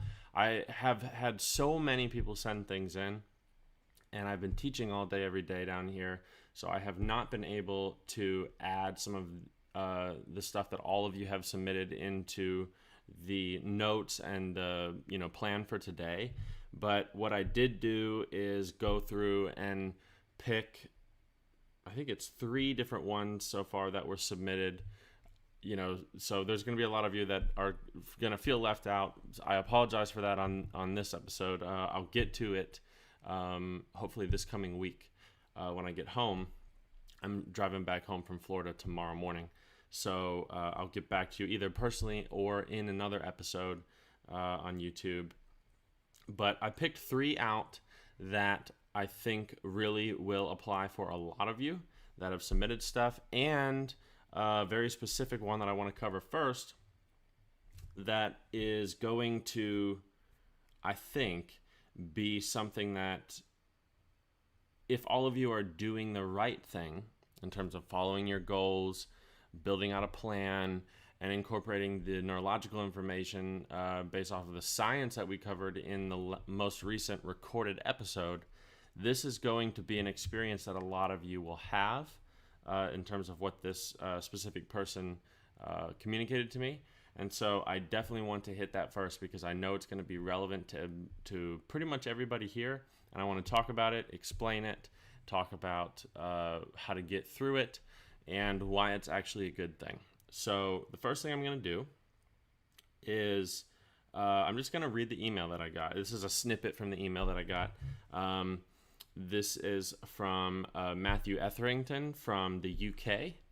And I'll just quickly go down to the part of the email where we talked about this. So he had already sent his practice plan and some, a bunch of stuff, like a laid out goal sheet, a bunch of everything. And I had communicated back and forth with him a little bit. And today, or maybe yesterday, it was supposed to be a tournament that he went to at EJ Churchill, which is going to be where the World Championship will be this summer. So these are the notes that I got from him today. And also, thank you for sending that in and for letting me talk about it on this podcast. Anyways, so it goes, I literally just got back from the EJ Churchill registered 100 target tournament, whereby I have had an absolute shocker. This after having a very good practice session yesterday. I shot a 63, 20 targets under my current average, with a card that looks like Swiss cheese, with no real pattern to the misses, just wildly inconsistent across all 12 stands. So I'll go through your shoot analysis sheet to analyze it as best as I can, but it's hard for me to say where exactly my mind is on a post-shot analysis, as feeling smooth and in control with my body movements, but clearly had no connection with the target and where to pull the trigger. I've attached the card for your reference, but bloody hard reading from my side.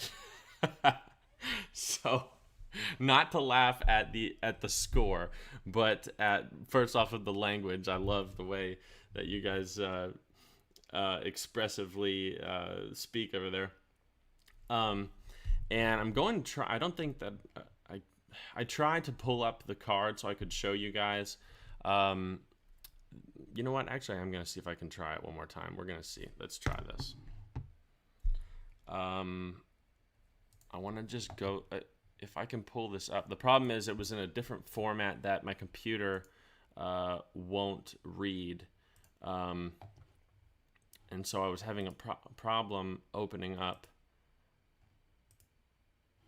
the picture. Let's see.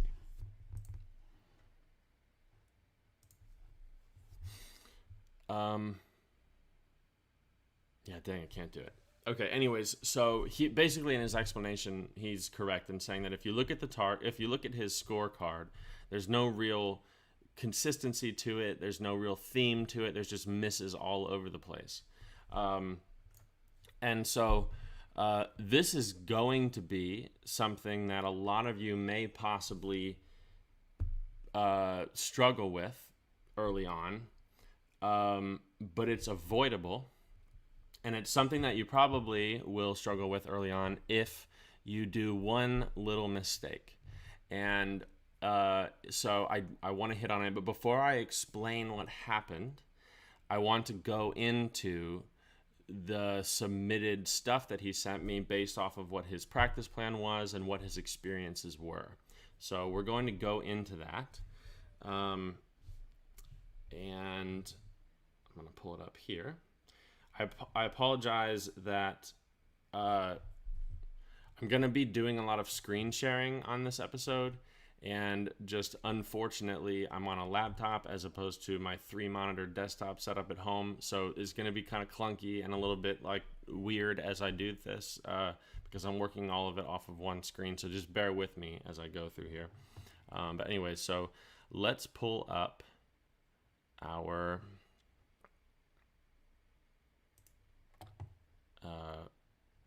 let's pull up Matthew's submitted information.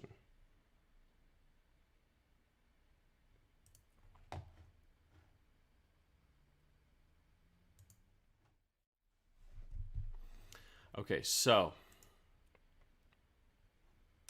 right here.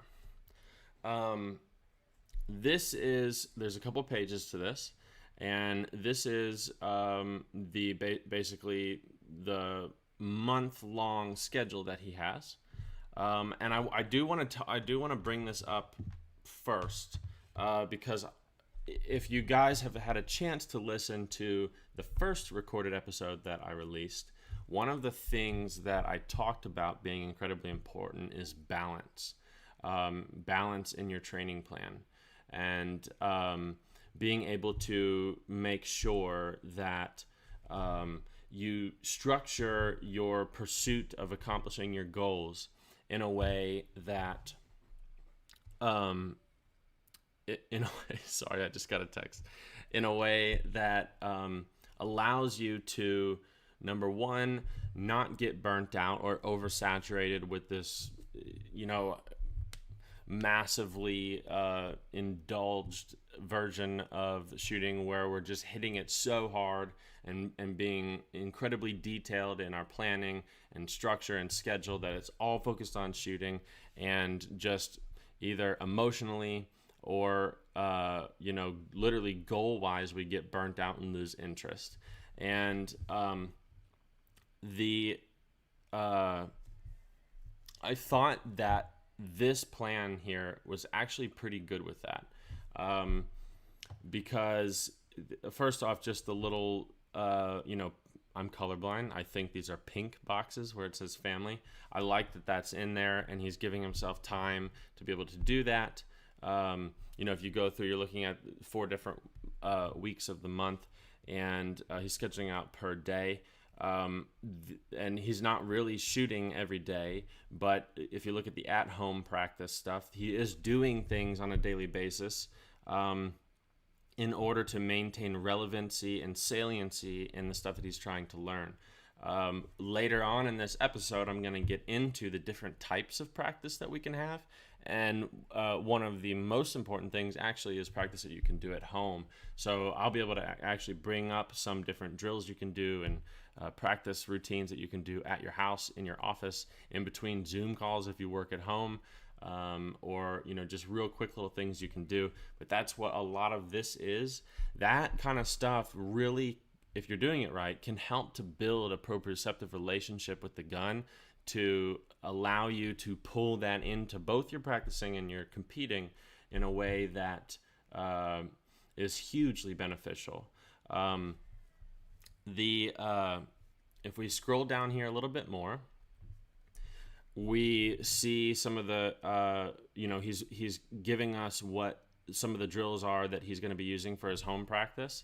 So he's doing gun mounts. I'm hoping that this is coming through on here, but he's got gun mounts, practicing to a fixed point, I would assume on a wall, doing that for just a couple minutes. And he's separated out different segments of this. So he's got 2 to 5 minutes with his eyes closed, just out of cheek mount. I would assume that would mean, basically a static place in the shoulder with the head off of the gun. 2 to 5 minutes of eyes closed in a low mount, so an actually dismounted gun, and then 2 to 5 minutes eyes closed with a move mount, swing left and right. So basically getting some body rotation into the mount with his eyes closed. It's kind of an interesting thing because essentially what you're doing is removing external stimuli so that you can more easily consciously focus on specific proprioceptive feedback that your body is getting throughout that actual physical motion. I like that. I think that's really good. I like the differentiation of the 3 different things, and I think that's really cool. Really easy thing to do. Takes 15 minutes maximum, and you accomplish a lot. Consistency in your mount is hugely important. I'll also, like I said, later on in the episode, get into more things that we can do with that. But anyways, he's also detailed out some other stuff that he's doing, and we don't need to spend too much time on that, but I thought this was really, really cool. So we get into, let's see, this. It's basically like taking that monthly schedule, breaking it apart. I guess he's using this as a little bit of, like to make sure that he's actually accomplishing these things, and detailing out the competitions. I really think this is good with the amount of competitions that he has. What it caused me to want to bring up is, what we can actually use tournaments for. Obviously, when we go to a tournament, we want to try to shoot really well. But I talked about in the first episode that I released with the goal setting and everything, how you can actually use tournaments as a test for the things that you're working on.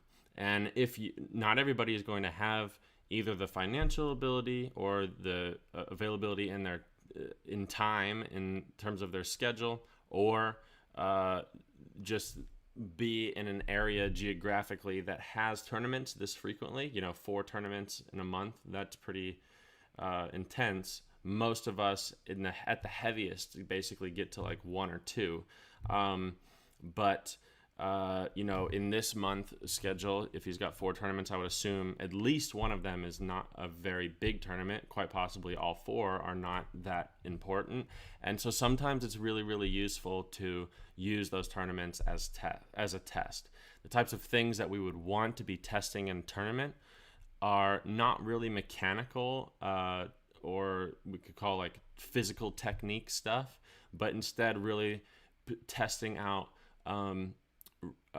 like in-event routines. So things like your in-event routine, which would be like the process of different actions that you're doing as you progress through the round.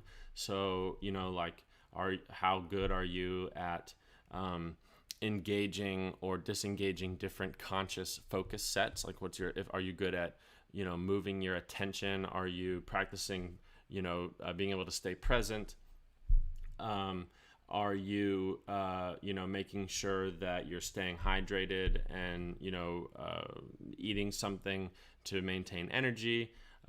What are you doing in your research planning and rehearsal phase of each station? So like that part of the routine would be, like when you get to a station, what are you doing? Are you paying attention to the targets? Are you making a plan? Are you researching different options? And then after you determined your plan, have you, rehearsed it out and just kind of like to transfer what your plan is consciously into more non-conscious response when you actually go into the cage to execute, that kind of stuff. It could also involve testing out your pre-shot routine and making adjustments and amendments to that to see how well it works. For whatever goal or purpose that you want. One thing that's pretty popular in terms of the communication and feedback that I get from my students is that they use smaller monthly tournaments to test out different either orders of how they're running their pre-shot routine, or in testing like adding or deleting specific phases of their pre-shot routine to try to see if they can make that pre-shot routine feel more immersive and less like they're checking off a list just for the sake of doing things. And you can even use tournaments as a test to see, over a period of time, is there a certain time of the day that you are able to compete or focus better? Is there a certain type of thing that you need to do a few days prior to leading up to that tournament to make sure that you have better energy levels or whatever it is? So we can use tournaments as both actual tournaments and also tests. So very, very cool. And we got some more information here. He's even laid out the outline for what he's going to be practicing in February. And let's see if we have here. Okay, so this actually, I don't want to go into that yet. Whoops. And then here's actually a little scorecard that he took of a practice session. So what I really liked about this was that he labeled what the targets were. He had a specific plan coming into the practice, followed that plan, and then went through and scored it. And this kind of stuff, although sometimes it can be, maybe this is a tournament. Although sometimes it can be kind of heavy-handed in terms of the work that you're putting in. And different types of personalities either do or do not like doing this type of stuff. Like for me, it's kind of like torture having to take all of those types of notes because I just don't like doing it. But the value of it is massive. There's all different types of forms that you can take notes like this and plan things out. One thing that I've found that I really enjoy doing, because I don't like to write stuff out with ADHD, it's just like to feel like you can find the time to sit down and actually do that is really, really hard, and it feels just like a lot of work for some reason. I don't know why. So what I like to do is I take voice memos on my phone, and I will basically at the end of a round, like a tournament or at the end of a practice, on my way back to my house, I'll turn a voice memo on and just kind of start talking stream of consciousness and summarizing my experience, making any mental notes that I need to.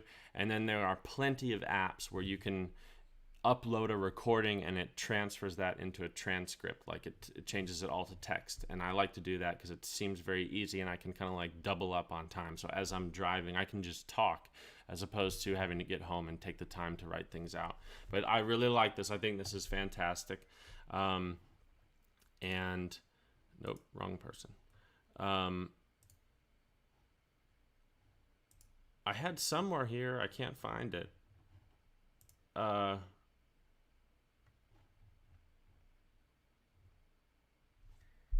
Matt, if you are watching right now, did you send me what your plan was? I thought what your practice plan was, like what the focus of it was, because I thought that I had that. Now I don't know where it went. Not that it matters too much. Oh, I know where it is. Okay, let's go back to something else. I'm going to transition to the main camera.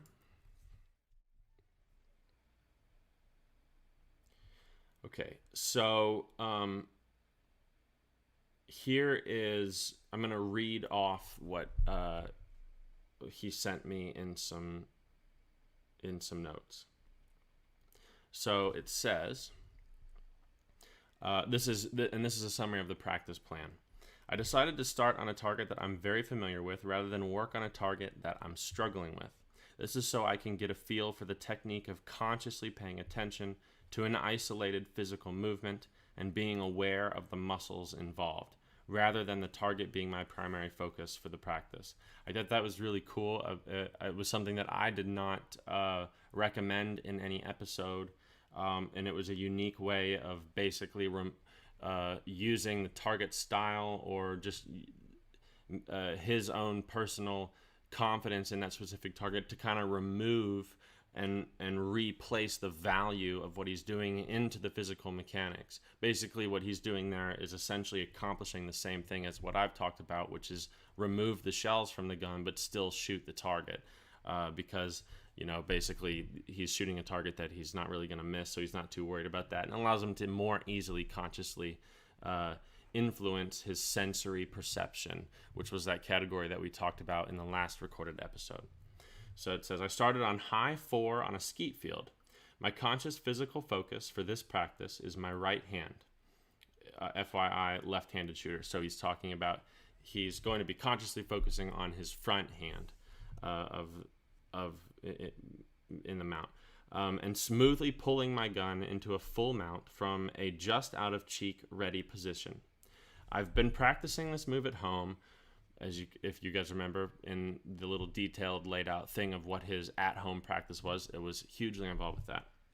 That was the first topic of the 2 to 5 minute session. So I've been practicing this move at home with the conscious effort on the command pull to visualize positively moving with the flash and then fully mounting smoothly with the right hand, locking the mount in place and finally finishing the move with the core rotation of the body. But the main focus is the right hand smoothly locking in the mount. I'm just going to say the front hand smoothly locking in the mount. Needless to say, the first shot was a miss, and the perception from my post-shot analysis was that I'd gotten completely out of sync with the movement of the target, as I tried to focus intently on the feeling of my right hand in the mount. So what he's saying is that because I was very consciously focused on my body, I really struggled to proprioceptively connect to the bird in a way that allowed me to be in sync with my movement, or to create harmony with my movement and the target. I continued, and it didn't take more than a few shots to sink in with the target again with my peripheral vision. While consciously feeling the physical movement of mounting smoothly with my front hand, it also didn't take long for me to feel a flow sensation in the physical movement of what I was doing, and to recognize when I had not achieved a smooth, full mount with the front hand. I'm going to read that again because that was kind of important. I continued, and it didn't take more than a few shots to sync with the target, again with my peripheral vision, while consciously feeling the physical movement of mounting smoothly with my front hand. It also did not take long for me to feel that flow sensation in the physical movement of what I was doing, and to recognize when I hadn't achieved a smooth, full mount with the front hand. So very cool. Basically, he's saying that it did not take him a long time to be able to recognize when it was good versus bad. Bringing in that dopamine thing. I did 30 shots, high 4, and 30 shots, low 4, to get a feel for it from both sides of the swing or rotation. I really enjoyed feeling the heightened sensation of feedback from my body while shooting, which is usually in the background when I'm fully fixated on the target or the method I'm applying to that particular presentation. So I'm going to paraphrase that. He's saying that it basically... doing that allowed him to basically, he very successfully influenced where and what his sensory perception was queued up on. And because of the fact that he had consciously chosen and successfully executed being able to be consciously aware of the thing that he was trying to learn while he was shooting, he noticed that it was a little harder to be able to consciously connect his eyes to the bird, but he was getting so much more sensory feedback of the movement of his body that he normally is unable to achieve when he's just looking at the bird and really cares about hitting. Very, very cool to experience that. Very, very important that he did. The fact that this was a target that I knew very well meant that I broke a lot of targets even when distracted by my focus on the physical movement. It also felt like, on a handful of shots which broke, that they were the result of a proprioceptive movement by my subconscious, which gave me quite a unique feeling post-shot. But the awareness and the feedback I was getting from this approach to practice gave me the confidence to try the same approach on a more challenging target. Very cool.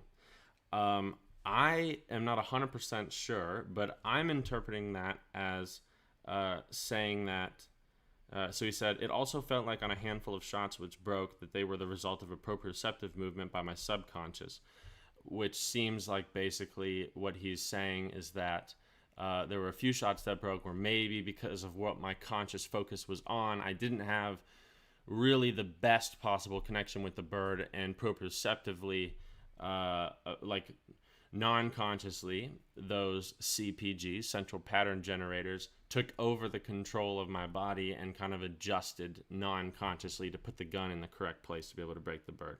That's really, really cool. and actually a topic that I'm going to dive really heavily into. Not in this episode, because I actually want to do a whole recorded episode on it. Long story short, I got a email from somebody in Europe. I don't remember what country. And he said that, the listening to the most recent episode on that neurology based approach to learning, that, and when I got into how the eyes worked and how the proprioceptive relationship between the body and the visual information that we get from the eyes, how that works and how it needs to work to be, how those two parts of your body and brain need to communicate to be able to do that successfully, makes a lot of sense to him. But he has been told by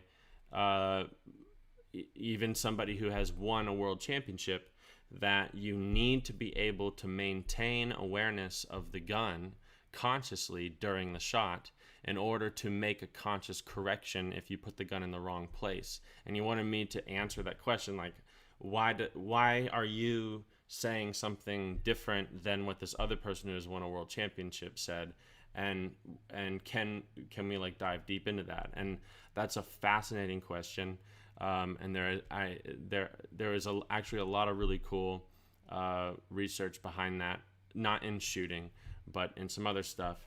And I actually have some amazing videos that I have taken in lessons to demonstrate things to students, not of me, of them shooting, where we can see kind of the real answer to that question. So I'm going to go into that in another episode, but basically he's experiencing that here. He's experiencing that you don't have to make a conscious correction if you're in the wrong place. And if you're doing the correct thing, that actually non-consciously / proprioceptively, your brain can and will put the gun in the correct place to be able to break the bird.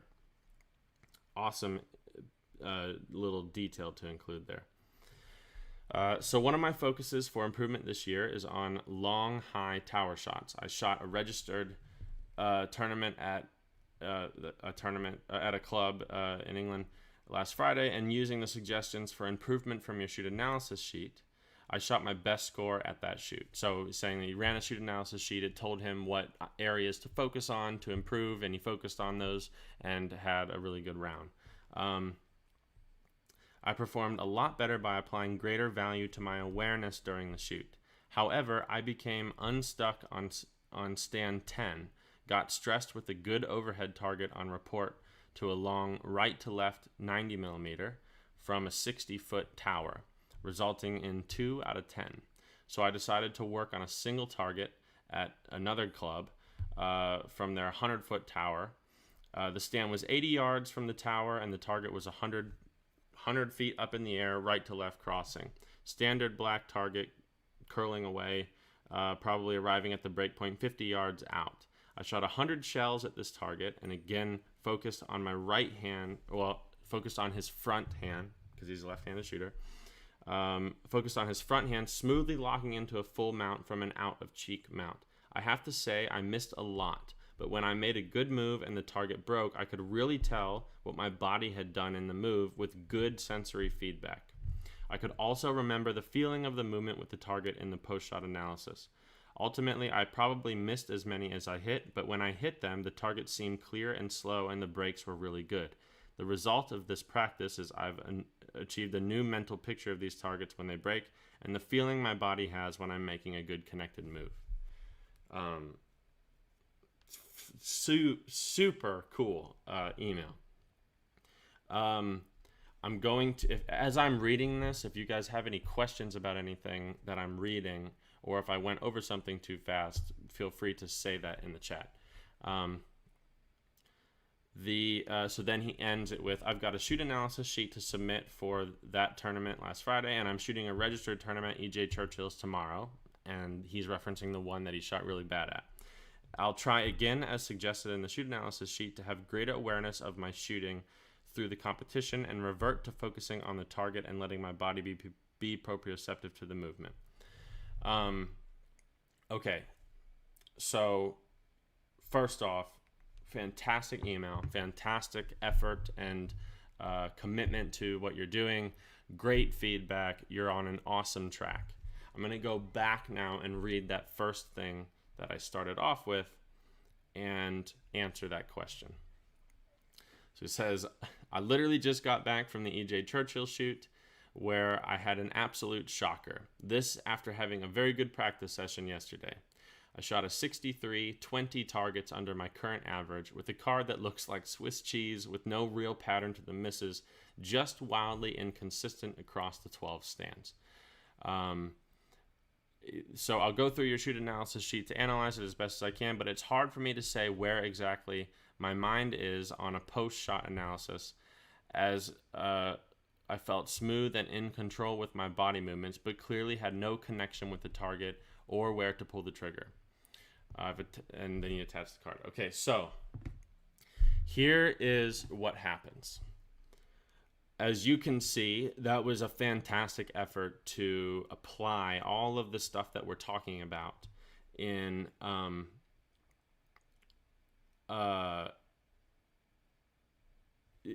sorry, I was reading comments. As you can see, that he put a fantastic effort into applying all of the things that we've talked about in the episodes, that we've referenced in the live videos, and even experienced his highest score ever in a tournament while trying to do that. Then took information from that tournament, from his post-shot analysis, and his own notes in terms of what type of target that he struggled with and how he felt and that kind of stuff, and then applied that to a new planned practice, went out and practiced it, setting it up in the way that we referenced in the last recorded episode, where we have a conscious plan of where we're going to divert our attention to, not focusing on the bird, being very physically self-aware, to allow for proprioceptive feedback, running post-shot analysis every time you shoot to try to relive that shot, understand what happened, and cue your awareness to what's happening. Then went out to a second tournament and just bombed. Okay, obviously I was not there to see, but I have done this enough with all of the students that I have taken through this aspect of coaching to understand that this is a very, very common experience. And basically what happens is that this is kind of like a perfect example, because the first tournament that he went to, he shot the best score he's ever shot. But, oh boy, hold on, camera's going wild. But, and then went through and did that type of practice again. And then went to another tournament and bombed. And so basically what happens here is that, number one, from his notes, it looks like the practice session that he had on the towers after his first tournament was actually a much better example of being able to be consciously aware to his physical body moving. He was basically able to very easily reassign his sensory perception to the physical movements of his body as he was taking the shots, and he was getting really good feedback in terms of what just happened in the shot that he just took. It seemed like a little bit better than the first practice. Also, take into account that that first practice was a target that he was very comfortable with. The mistake that was made, I would assume, whether it was on purpose or on accident, was that second tournament that he went to probably had too much attention directed towards how his body felt.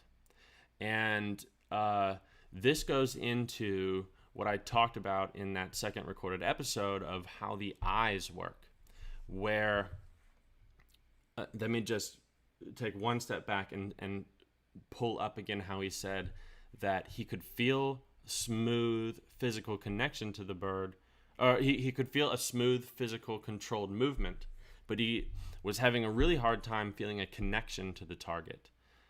And now let's go back to the information we talked about with the eyes in the last episode. We have those two different styles of ocular movement, the saccadic movement and the smooth pursuit movement. And we already defined that in order to engage smooth pursuit movement, we need to have attention, our conscious attention, directed towards the target that we're shooting, or whatever it is in our vision that we're trying to engage that attention to. And I'll demonstrate that again right here. So you can see my eyes, and this would be an example of smooth pursuit ocular movement. I'm going to have to use my finger. So you can see what's happening is that my eyes are moving very cleanly, very smoothly, and they're completely attached to that finger because I'm consciously deciding to pay attention to it and lock my ocular movement onto it. The other style of vision is saccadic movement, and that looks like this. So you see snappy movement in the eyes. Without something in our vision that we're consciously paying attention to, it's not neurologically possible to engage that smooth pursuit style of vision, or ocular movement, I should say. And so what that means is that, let's say it this way, it can get confusing in thinking that we have to have something in our vision that's moving to engage smooth pursuit vision, but that's not the case. It can be that we are paying attention to something that is moving, and that engages smooth pursuit vision because it uses a different neurological pathway to control those muscles. Or we can be looking at something that's fixated or static and non-moving, but move our head, or be moving in a car. Both of those are engaging in smooth pursuit vision.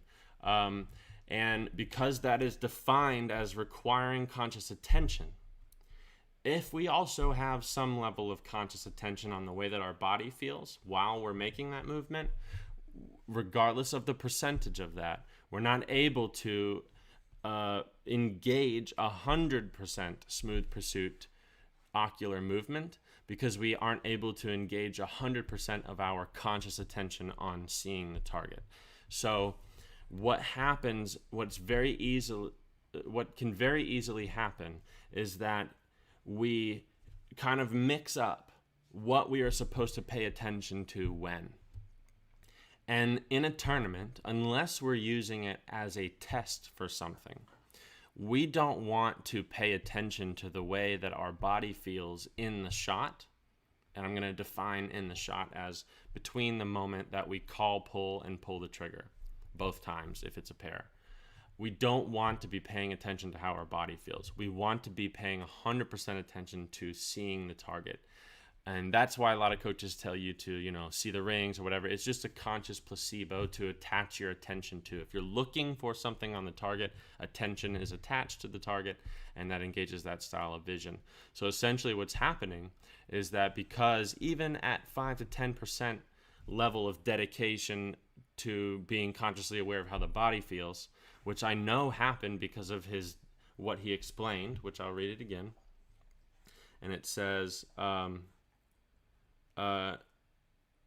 it's hard for me to say exactly where my mind is on a post-shot analysis, as I felt smooth and in control with my body movements, but clearly had no connection to the target and where to pull the trigger. So he's feeling the smoothness of his body, but has no connection to the target, which basically is indicative of that at least some portion of his conscious attention is on the body, and so he's not able to engage 100% smooth pursuit vision.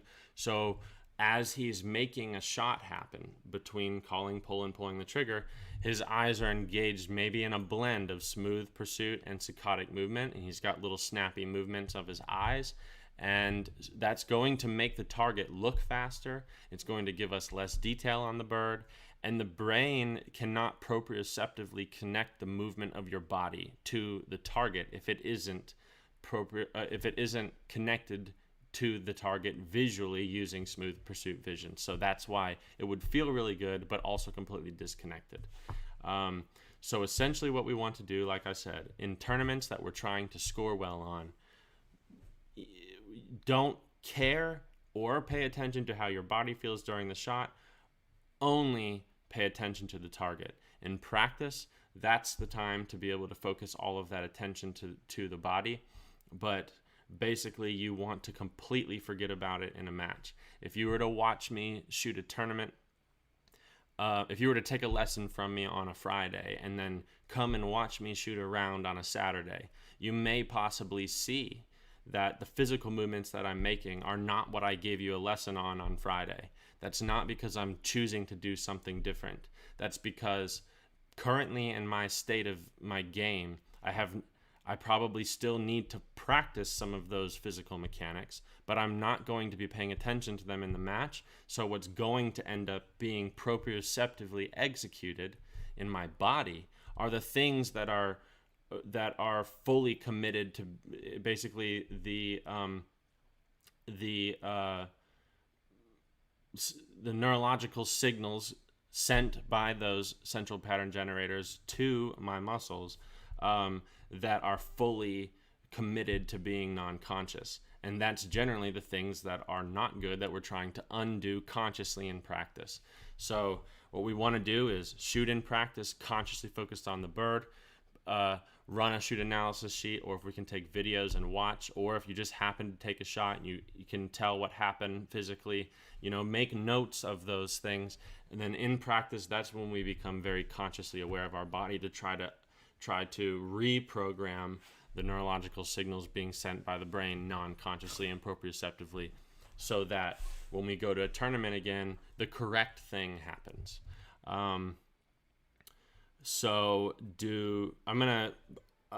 That's my answer to that question. And I'm also going to say that that's going to happen to a lot of you. I've already gotten some feedback from some of you that it has happened. And I would say this, and I also would say that I'm sorry my dog's going wild in the background, but I would say this: if that happens to you in a tournament, don't be discouraged, because it is a bummer to shoot a low score, but you actually should be hugely encouraged and excited, because what you were able to do is something that is very hard to do. You just did it in the wrong place and time. So pull that new learned, approach to physical awareness during shooting into your practice. But pat yourself on the back that you messed up in that way, so to speak. But I'm going to leave it open to just, if any of you have any questions on that or have a similar experience, let me know in the comments. I'm just going to go grab a drink of water real quick. I'll come back in like 30 seconds. And I'll monitor the questions here.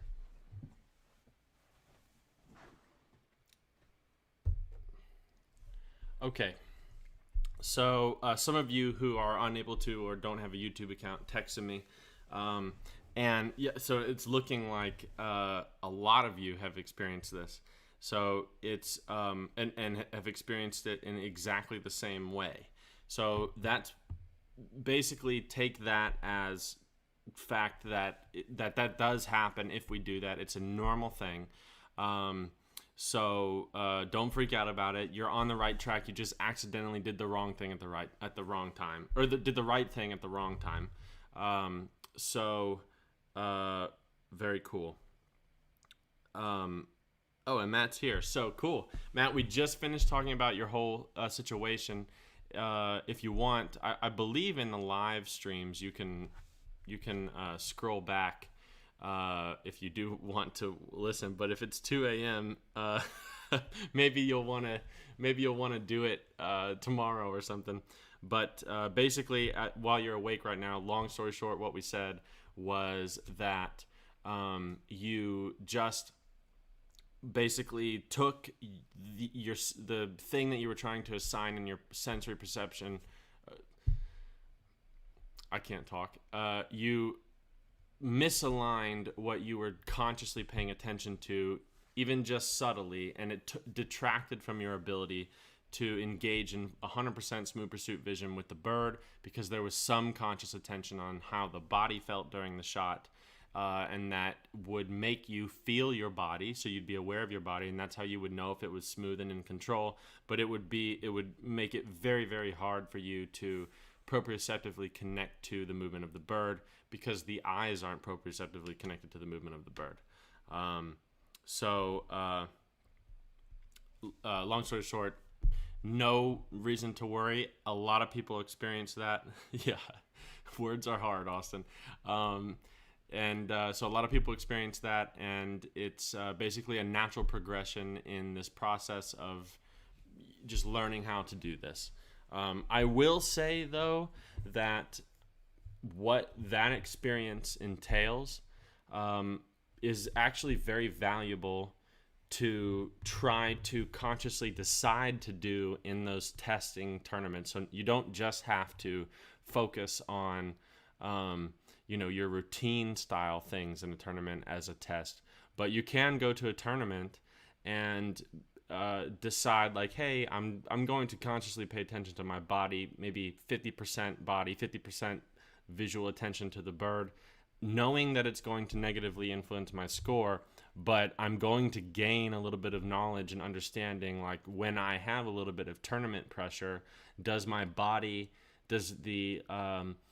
response of my body and my ability to control my body in certain ways get changed at all by those emotions? And the answer is yes, it does. But for every person, it's different, and it is sometimes valuable to understand that. Correct words matter. Okay, so let's go to the second submission.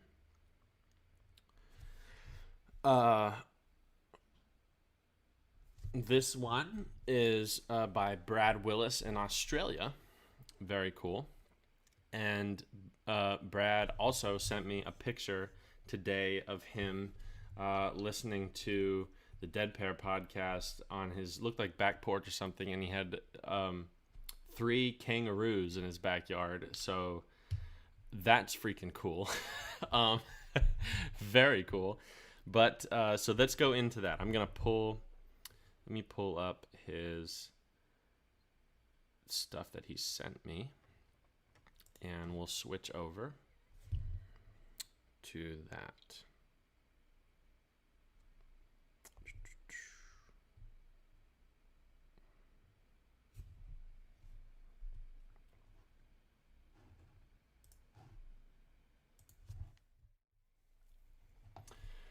Okay, so here is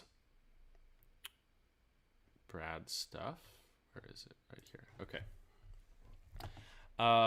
This is he has a question that he gets into after this that I'm not going to read until I get through going through some of his stuff. But I'll show it and read it out to you guys. So basically, what he did here was, out on paper, he laid out the structure of his practice. He put together, a goal, kind of taking the whole approach to goal setting for the whole year and pulling it into practice sessions. Gave himself a goal for the practice to improve his skeet doubles game. A little mini goal is learn to hit H2 with greater consistency. So that's high house on the number 2 station, I'm assuming, which is considered to be the hardest target for most people in skeet. And then the specific thing that he wanted to highlight and focus on is needing to relearn or overwrite making a smooth move on the target. So he's going to attach that sensory perception to his physical movement in his body and trying to feel it being experienced in a certain way. Very cool. So here is a little bit of a layout of kind of like prior to the practice, some of the stuff that he was experiencing. This is important to take notes on if you want to get everything out of it, because for example, what I did throughout my whole career and continue to do now is that stream of consciousness voice memo notes. I do those during important moments when I notice that something could possibly be relevant for in the future. Keeping track of how he's saying here, like a good night's sleep, weather conditions, hydration and electrolytes, eye drops, what time he's shooting, how much he's shooting. That kind of stuff is really helpful because you can actually pull that data into helping yourself make decisions on when you schedule events during tournaments. Noticing, like I've found that there's a certain amount of hours and quality of sleep that I need to get to be able to focus and perform at my highest level, which is actually a number that is a little bit counterintuitive. If I get like 8 hours of sleep, I actually have found that I have too much physical energy, and easily can make a bad move on a bird because of the extra energy. And because of my ADHD, if I get that much sleep, like my brain kind of goes a little too fast and I can get a little over analytical in the round. Whereas about 6 hours of quality sleep for me is basically perfect, where it leaves me feeling like I have the perfect amount of energy to control the gun in as little with as much finesse and small, slow, detailed moves as possible, and it allows me to have a good clarity of thought. If you're paying attention to this right now and you've listened to other live podcasts, you could probably make the assumption based off what I just said that I got a lot of sleep last night, because I'm having a hard time presenting this information because my brain keeps going out of my mouth. Anyways, so there's that information. One thing I like that he said is that he wants to wake up and not get too amped. I'm taking that as kind of trying to go along with what we talked about, or what I talked about in the recorded episode, in terms of that perfect scenario to practice, which is not starting the day off with too much dopamine, so that you have a greater delta of dopamine levels between when you do something good and what your baseline is. That's going to more easily allow the brain to kind of like pre-program and save those good experiences for later on to be learned faster. So here's page 2. How am I going to go about this? So 25 target round from High House 2, consciously focusing on creating a new feeling by paying attention to and getting feedback on his rotation and his body and his tension, regardless of if he breaks the target. So he's laying that out, very, very important. And then second round of 25 targets from High House 2, sticking to his plan, not deviating regardless of results, and using some self-analysis and feedback to establish and adjust positively towards improving and grooving something with repetition. So a slightly modified focus set for the second round, but it's good that he's not trying to do those in between shots. He's segmenting them to allow for a consistent topic of focus, which I talked about in that last recorded episode. Very, very important that we don't keep changing things that we're paying attention to. We stick to one. Later on, you'll see in here that after that first one, he kind of takes a break and does some stuff and processes some things and makes some decisions and goes into that second round with a different outlook on some things. That's good, because he's not only is it good to make the adjustments, but it's also good because what it allows for is a little bit of a segmentation of experience, of experienced motor control movement, so that you can better catalog what's happening proprioceptively. So here's the real deal of what happened. Pretty much self-awareness and preparedness aspect was experienced as he planned. His first 25, he got to shoot at 11 o'clock a.m. It was really hot, 95 degrees Fahrenheit, and I'm guessing 80% humidity. Good light, no wind, really high fatigue conditions. This is really cool that he's adding this kind of stuff, because it helps him. If you are writing notes like this and keeping them, it's so easy to go back to and pull valuable information from, because you may find that certain things that you do or certain things that you're paying attention to correspond to external environmental situations that you can't control, and that'll help you better perform in those situations in the future. For this round, he had somebody push the button for him behind while he worked his routine. I didn't hit a thing until the 12th target, so 50% through, he had missed every single one. But he stuck to his plan 100% of not focusing on the break and gaining feedback and feel. What I determined was it felt right and I was making the same move consistently every time. If it feels, and he has a little question here, if it feels right and looks right, why doesn't it break? So it's good that he's doing that. What I like to see here is that halfway through his first attempt for this practice, he wasn't kind of abandoning it to try to hit the bird. He was maintaining that same focus set, that same category of sensory perception that he'd assigned conscious awareness to. Very, very important for what you're about to see on the next page. Says the observer commented, "You're doing the exact same move, not changing," even though he thought he was doing something consciously.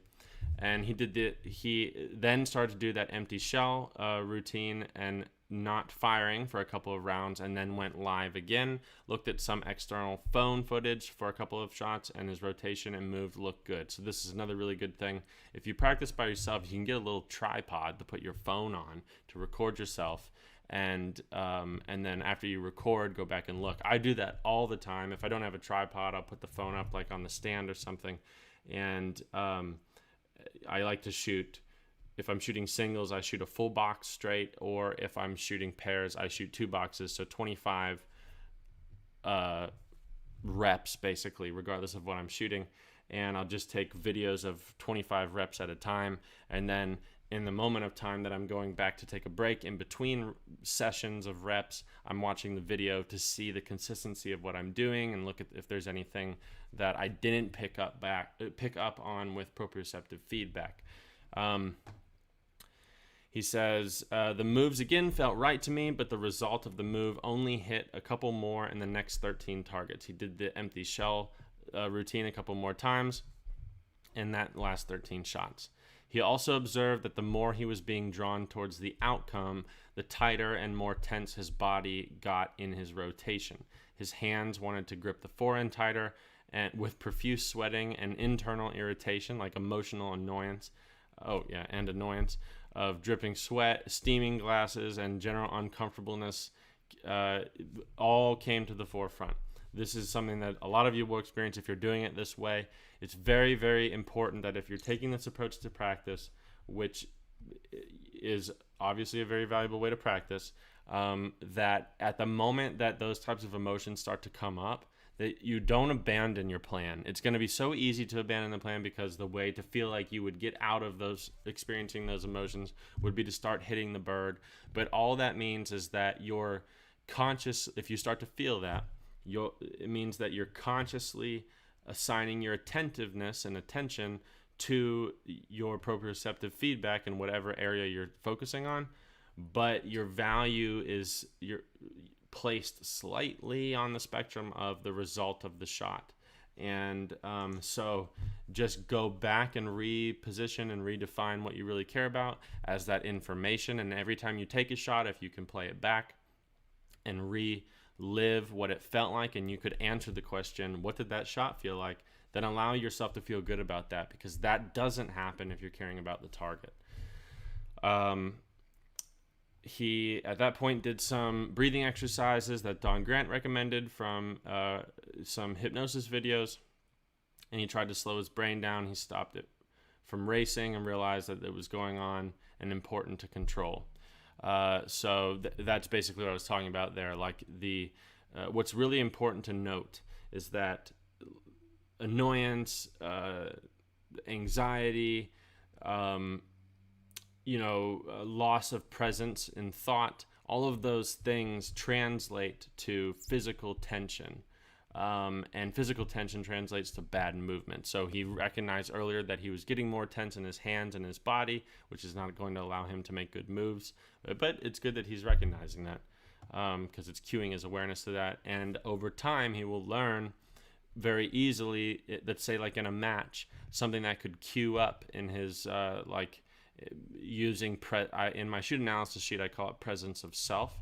but in that presence of self, or that physical self-awareness or emotional self-awareness, two independent categories, he may start to notice that he's getting frustrated for whatever reason. And because of this individual experience, he might say, hey, when I get frustrated or annoyed, or when I start to lose presence in my thought, that causes physical tension. I may not be able to feel it right now because I'm trying to pay attention visually to the bird, but I know that that is there because of my prior experience in practicing. So let me just try to decrease physical tension. And in the process of decreasing physical tension, I can actually help myself relieve my emotional stress. So at that point, he took a 15-minute break. He rehydrated and did some more self-analysis off the field in a more hospitable, shady spot. So that's good. Wonder if there's any kangaroos. And let's see. In sitting that 15-minute session, he decided that he has to keep moving on, or decided that I have a move going on that appears okay externally and feels smooth internally, but the picture isn't matching the move. There's some kind of timing action between my move and visual input. Okay, I wish I could not show the bottom half of that. When you watch this, unless you're watching it right now, that is such a high level of self-awareness and very good observation. And before I move forward, I'm going to explain. No, actually, it kind of answers your question, so I'm not going to explain that yet. But really, really important point. Very cool that experience became like he was aware of that happening, and he made the subtle differentiation. He was aware of the subtle differentiation between the fact that physically everything was feeling good, and he may even have been seeing it okay, but that there was a timing action. That timing is the key word here, and it's very cool that he noticed that, and we'll explain that in the answer to what his question was after all of this. So then he goes into the second 25. Still same position, high house, station 2. He went back out to the layout, this time alone with a voice release. Still objective. Basically saying the objective is still that regardless, I was sticking to my plan. I was there to focus on my feel and smoothness, not be swayed by outcome. He decided to move his hold point in closer towards the chute. That must be an Australian thing. Than his normal setup, to where his peripheral was just picking up the trap, but in relayed focus, my eyes were off the gun and up in the flight path. I can't. There's a word there. I don't know what that. A little confused by that. To where my peripheral was just picking up the end of the chute, but in relaxed focus. My eyes were off the gun and up in the. Okay, I'm gonna guess there's a period after relaxed focus. That's not on the thing. So he's saying that he moved his hold point in and and moved his focal point in to where peripherally he was able to see the trap coming, the target moving in his outside center ocular peripheral vision, and had the gun on the line of the target. He consciously went through a pre-shot routine with a break point, hold point, setting his eyes as described above. The picture was slightly different to what was normal for me, and definitely not running on automatic, slow and deliberate actions. He relaxed his eyes, made sure my eyes had the gun, and called pull. The move felt absolutely perfect and effortless. Let the shot go and the target dust as a result. Okay, didn't get excited, but slow and deliberate, repeated exact same conscious setup, got exact same feeling, feedback, and result. So basically what's happening here is just in that 25 shot first round, he was able to get enough feedback on that to make adjustments for what to change. And what we're seeing here actually is a little bit of a blend between conscious attention on the body and conscious attention on the target. But it actually looks like a vast majority of it on the target. But because of the cued awareness of the body from the prior experience, he's kind of able to run a post-shot analysis and feel what's happening. He repeated this and ran the next 6 in a row before a miss occurred. He could feel in his move from paying attention to the feedback that 2 misses occurred in a row. He felt his hands gripping the forend too tight, and his rotation was tighter than the previous 6, going back to how he brought that up in the first part. It's easy to miss 25 rabbits in a row. He did 2 cycles with empty shell, and after those did some of those breathing exercises. And again, everything was spot on, just getting control of things again. Proceeded to do exactly the same as described above and ran another 8 using conscious process of the body and deliberate, but importantly, the feel was smooth and effortless. It just happened and was repeatable. Had another miss and again could feel it was tension related, and the move felt stiff and robotic, didn't flow, could just tell. Stepped off the pad and did the breathing stuff again for approximately 3 minutes and then back to the task.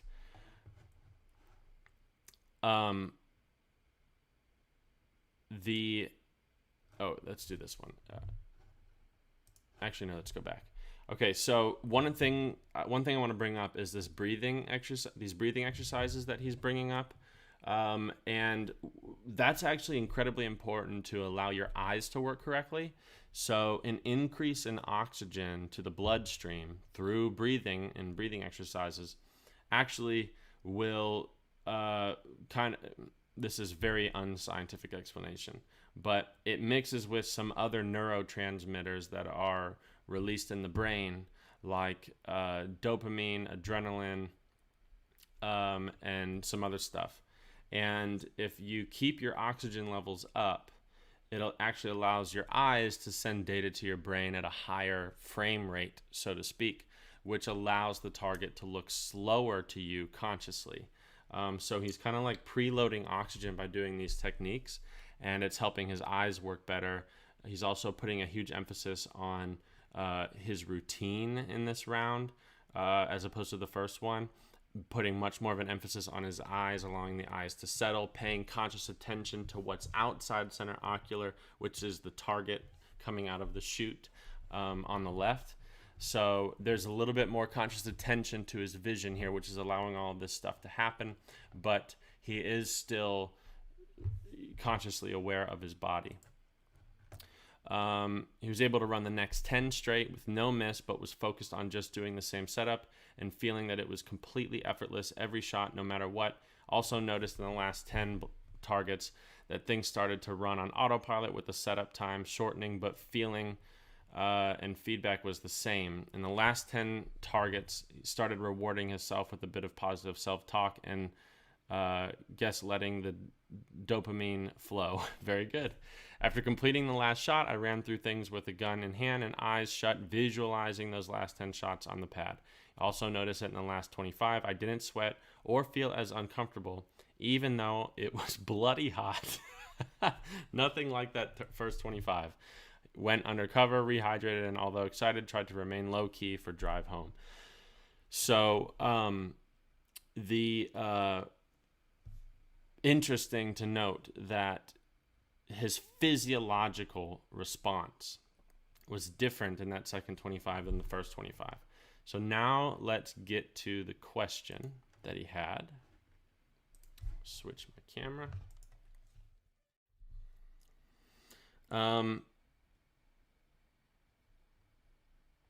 So his question was, what would you put down to be behind such a marked change between the first training block and the second training block outcomes in the scenario presented?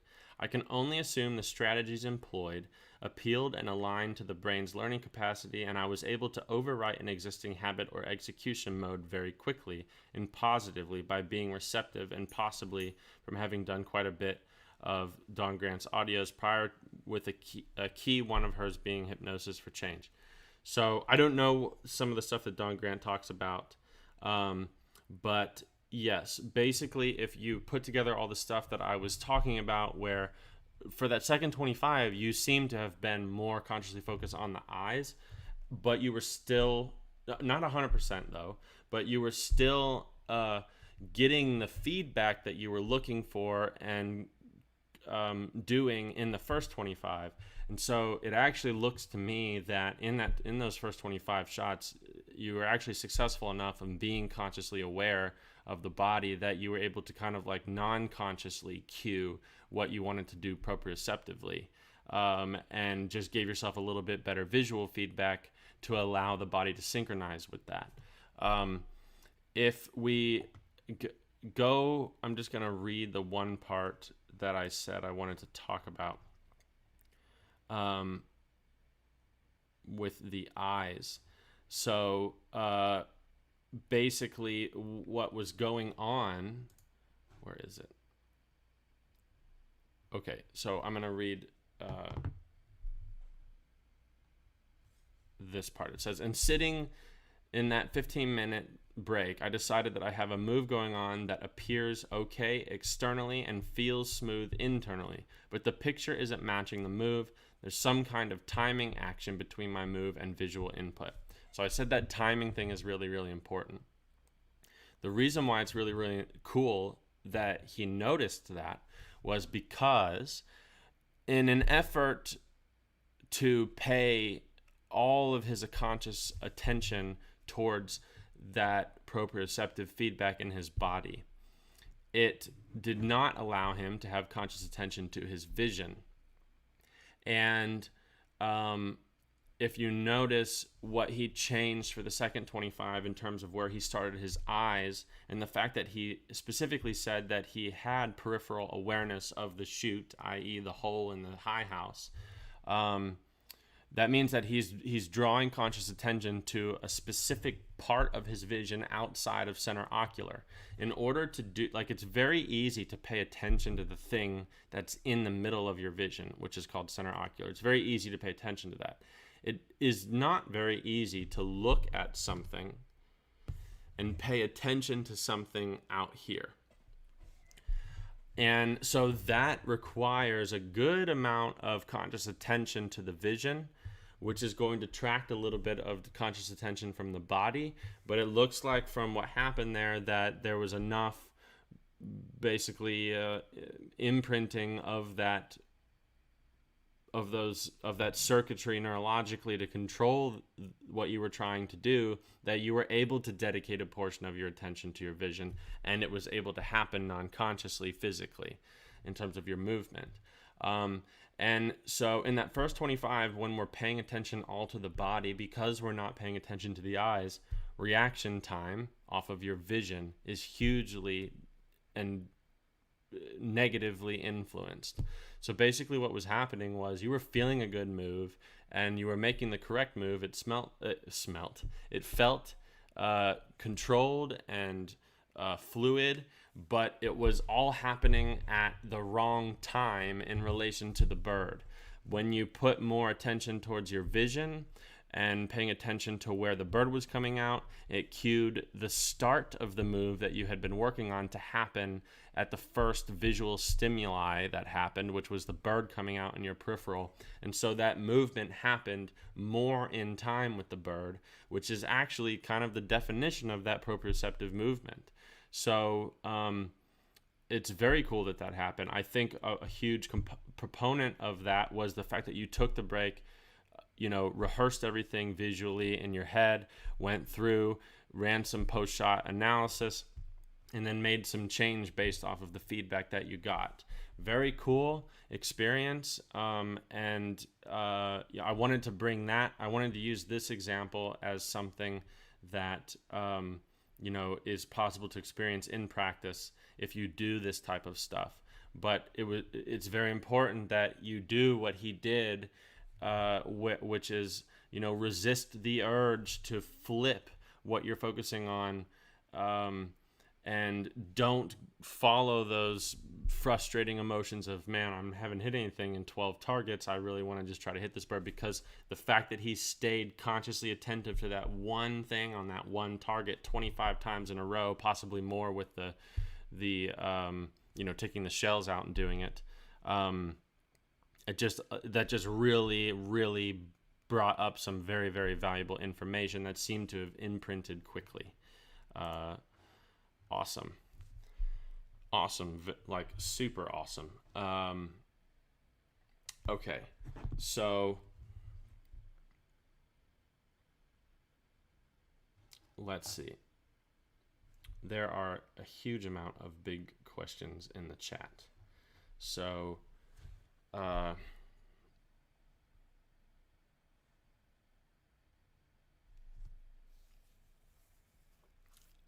going to answer three questions that I got in an email as you guys go through and possibly ask for clarification on anything, or give a question that you want me to cover in the chat. And then after I answer those three, then I'll go through and answer all of them in the chat. So I'm going to change this little thing.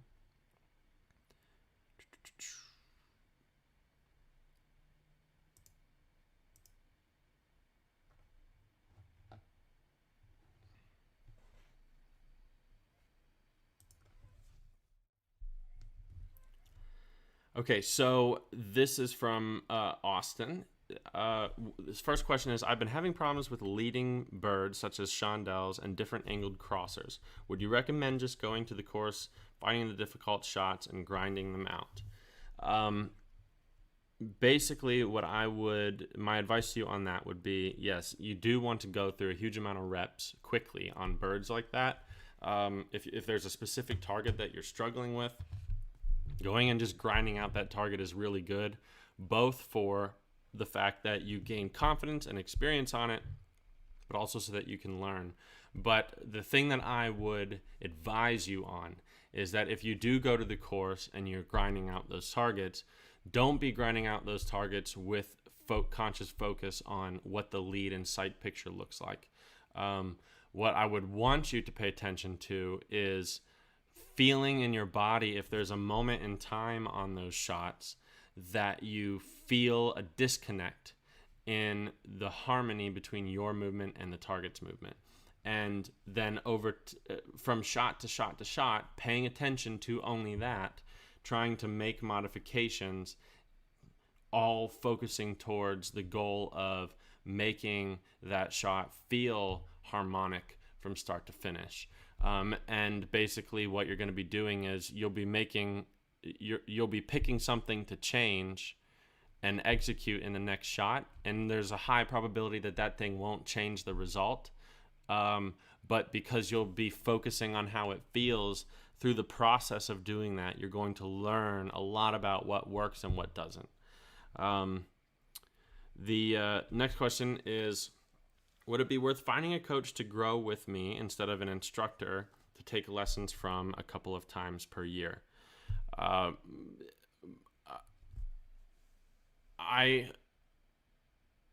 mean, everybody would probably be able to assume my answer to that question, which would be, that yes.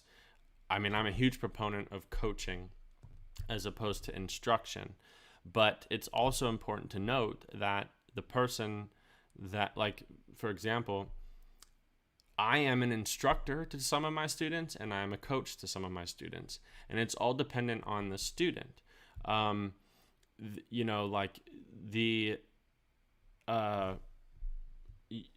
you want to take lessons and how you approach taking lessons and how you communicate to the person that you take lessons from will influence that. One of the things that I always try to do in the beginning of a lesson is I ask my student, okay, so what's your lowest hanging fruit right now? And what is it that if you could leave the lesson today, if I could only accomplish one thing with you, what would that one thing be for you to feel like this was completely worth your time? And the So I listen to their response to that and I incorporate that into the lesson. But if that's the only thing that the lesson is about, that is more of instruction, because you're taking a problem and you're correcting the problem. And then the next time you have a problem, you book a lesson and hopefully correct that problem with that person. And that would be instruction. But what I try to do is take that, incorporate it in the lesson, but also take the whole overarching picture of the student from all of the lessons that I've had with that person, and critically and analytically think, okay, this is the whole package that we have right now. What's the next step in building them towards what I know through communication and conversation with them that they are trying to get to as an end result of how they approach shooting as a sport, a hobby, or a career. So coaching, in my opinion, is building somebody up over time, and instruction is correcting mistakes and like tuning up. So not everybody has the ability to, number one, communicate with you, to understand what your end goal is and what you want to take out of shooting, and then take that communication and information that was given in that communication and put together a path forward over a certain amount of time, and then actually execute that with you as a coach. So you have to find somebody that can do that and that has enough experience in teaching people to get to whatever level that they want, to understand the path that you need to take, because an instructor gives you the answers as soon as you ask for them, but a coach is going to give you answers and give you certain specific skill sets or abilities in a very specifically determined timetable, because you don't want to just throw everything at somebody at once. You need to, based off of what their goals are in shooting, step by step, give them the stuff to work on that builds their game from the foundation up over time. So with that being said, to find a coach also requires a commitment for you to listen to the advice that coach says on how often that they think that you should have lessons, and what the path forward would look like for you. So I always recommend that type of approach to learning if you want it, but not everybody wants it. And so, I have some people that shoot 2 or 3 times a year and take a lesson once a year, and they just want to learn to fix problems, and they would be less happy if I coached them. So I have to give them instruction. So good question. And then the last question I have here is that what is something that the shooting industry needs to help grow? My biggest answer to that is that the shooting industry needs content that is engaging, educational, interesting, and that promotes the fun and enjoyment of this game that you can get if you participate in it. It needs something like being able to go to the Golf Channel on TV and watch a tournament. And I think that is never going to happen from a corporate standpoint first. It's going to happen from an individual standpoint first. There's been a lot of attempts at professional organizations and TV shows and stuff like that, and they never work because the audience is not there yet. And so what has to happen is certain people need to build that, and over time, basically a long story short, a great example of this is look at what happened to professional disc golf, and look at a YouTube channel called, I think it's called Slow Mez or something like that, where basically the top pros in the game uh, started filming all of the disc golf tournaments and then taking the footage and the Monday after the event, adding commentary to it, and then posting it on YouTube that night so that if you weren't there and you like disc golf, you can watch it as if it was live on TV with commentary by the best guys in the game, talking about the shots or talking about other people's shots, and you can experience the event as if you were there. Over time, that built up to be big enough to develop a following in that sport that ended up on ESPN. That's a great approach. Okay, so now questions from chat. Let's see what we got. I'm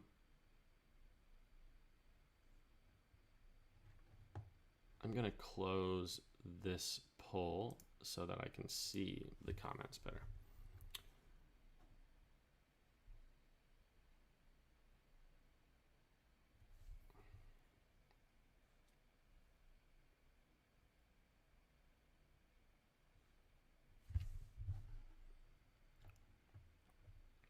Okay, so here's one from Sophie. It says, David, do you suggest focusing on mechanics or the mental game first?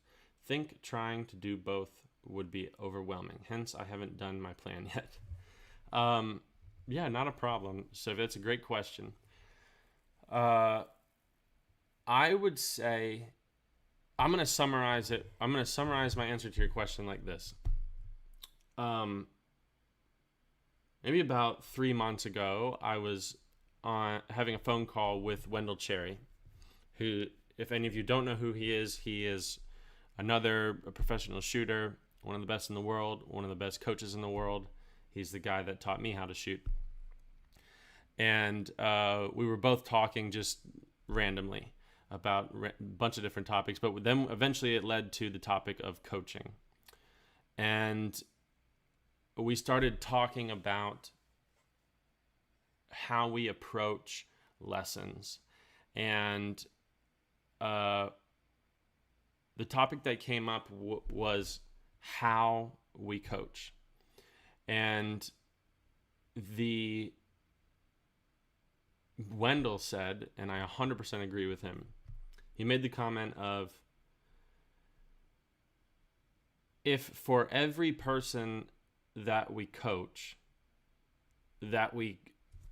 if with every person that we have a lesson with, that we started the lesson or gave instruction on the thing that we know to be the most important thing to start, we would not have a business anymore because nobody would come back. And I would completely agree with him. And so it's basically something that we blend into the physical mechanics. But I would actually say that the most important thing to focus on first are the visual mechanics. Learn how to use your eyes. And once you learn how to use your eyes correctly, at that point you can start to learn the physical mechanics. And then after that, you can start to learn the mental game. But the reality of it is that mental aspect is deeply ingrained in everything. Actually, in all honesty, those three things, the mental, the physical, and the visual, it's like a symbiotic relationship between the three of them. But the eyes, you can take all of those three things, and each one of them can independently be the dominant approach to the game, and it can influence the other two. But so like, if you have a poor mental game, that is going to influence how you see, and that's going to influence how you move. If you have bad mechanics, that's going to influence how you feel, mental, which is going to influence how you see.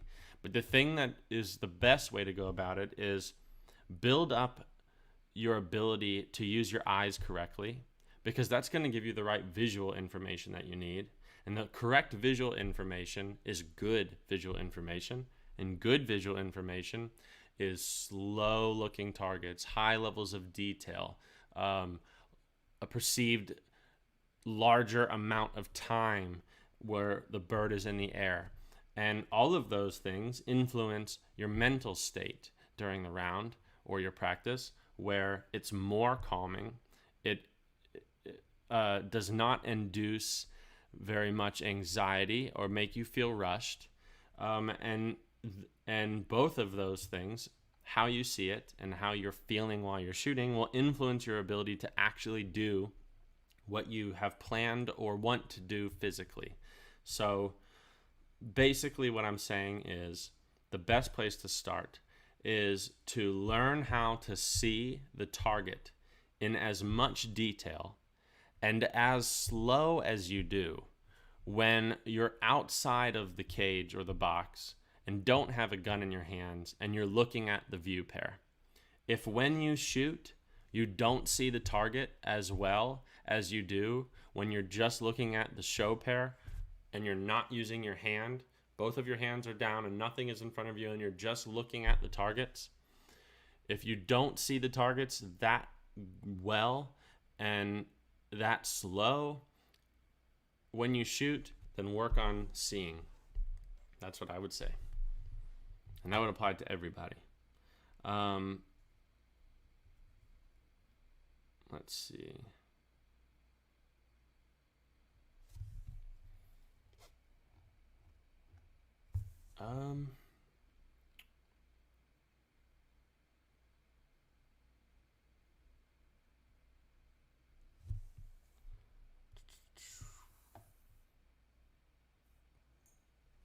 Austin says, I've wrote down 2 pages of stuff and already helping me plan my practices so I get the most. Going to make a PDF tomorrow for Saturday practice. We'll make blueprint, fill in your own. I'll share. Oh, that's very cool.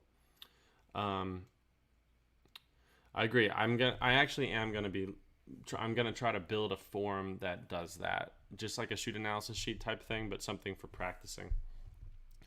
Okay, so Curtis, I think, has a question. No question. My moves smelt bad all through the prelim today. I think I might stick at sporting clays.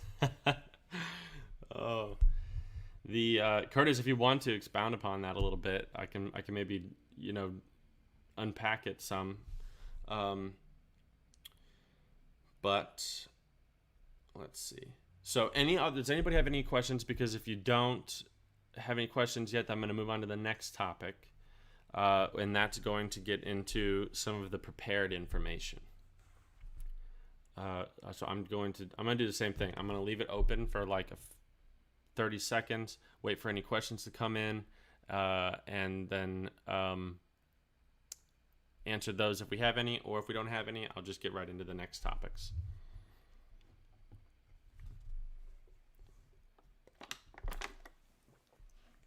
And I will be right back. Keep this so I can pay attention.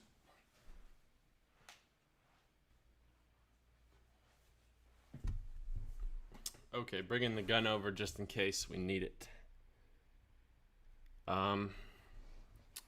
Okay, so we do have a few questions. So it says, going back to my first question, would it be beneficial to practice 5-stand more for just leading? If I can do certain targets, I'm struggling on leading. Austin, are you talking about like you just don't know the gun over just in case you need it? My phone is talking to me. Let's turn the volume off so we don't get feedback.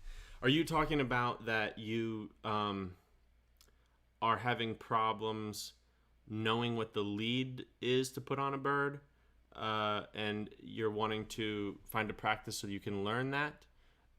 Just clarify that for me. And then Joe says, if I only sign up for one hour lesson with the coach, can I call him my coach, or would he be an instructor asking for a friend? Only up for one hour. Well, I would say for someone to be coaching you, that requires, you can't coach somebody in one session, because coaching is building somebody up over time. And it, like in one lesson, you can only instruct somebody, because coaching requires influencing what somebody is doing and influencing how someone is thinking, and their approach to the game, not just their mechanics, and then having them leave and work on what you left them with, get better at it, and get to the point where they need the next thing, and then they come back. And over time, you build that person into what they want to basically have as who they are as a final product, as a competitor. But so it's not possible really to coach somebody in a lesson.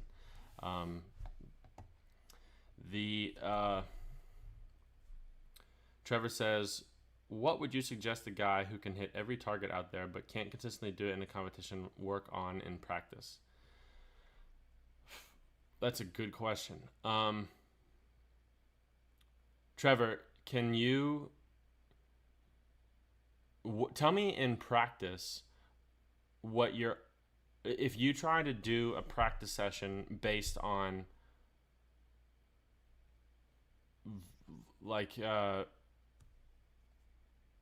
breaking a certain amount in a row. Let's say if you were to do a practice, if you ever have, I would imagine that you have, where you go to a station all right, I want to shoot 20 pairs in a row. Do you ever work on practice routines where you're trying to build consistency in the result of the shot? And if you do, let me know if you're able to do it in practice and just not competition, or if you can't do it in practice either. And Austin says, yes, how much lead? Okay, so that's going to be a hard one to answer.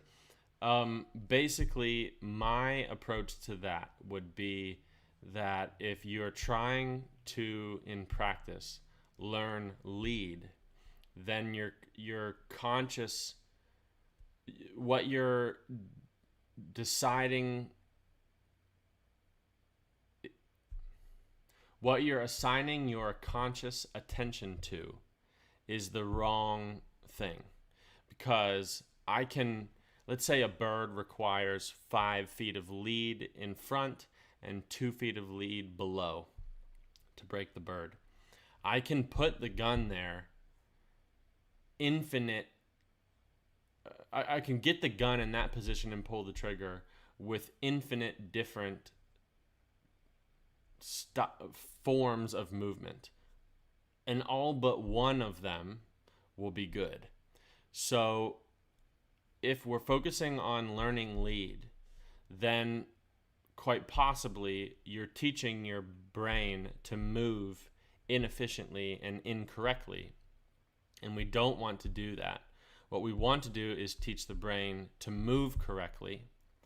And over time, if you teach that, if you practice that, then it will start to basically give you the results of a broken target without you focusing on the lead. And the way that you do that is to actually do what those first 2 examples did that I brought up, where they're very heavily attentive to the way that their body feels in the shot, and they're searching for that harmony and proprioceptive synchronization in their body and the target. And that's what they're looking like. That's what they're allowing themselves to care about, and that's what they're grading whether or not it was good or bad. Over time, if you continue to do that, then and let's say you're experiencing that and not breaking the bird, the only thing that's happening is you're doing the movement correctly, you're just not synchronizing it with the target. And once that movement gets to be more non-conscious, then you can attach more conscious attention to the target, and that movement will happen non-consciously while you're looking at the target, and it'll be synchronized and you'll break the target. A perfect example was the second practice routine that I talked about. And I know that that's frustrating to try to do, and it's kind of counterintuitive to think, how am I supposed to not pay attention to lead, or why would I not want to? But it's because of what I just said. We can put the gun in the right place in the wrong way very easily, and we don't want to be practicing that, because you're actually doing more harm than good in terms of being able to realize your full potential in the game, because you'll be teaching yourself bad forms of movement that over time will have to be unlearned, as opposed to initially learning the correct form of movement.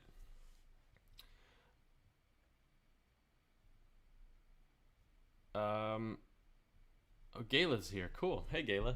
So Gayla says, I have to focus so hard. My eyes are bad. Some shots, I feel my body movement. Usually I have hit that target. Shots where I remember what I saw last, I have missed those.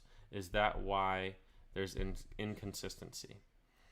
Shots where I remember what I saw last. Yes, absolutely. So if you're remembering what you saw last, then that means that your attention was put more towards the result of the shot. So if you go back and listen to the last recorded episode that I released on, how to optimize practice through, actual neurology, one of the areas of focus that I had in that podcast was assigning your conscious attention to something.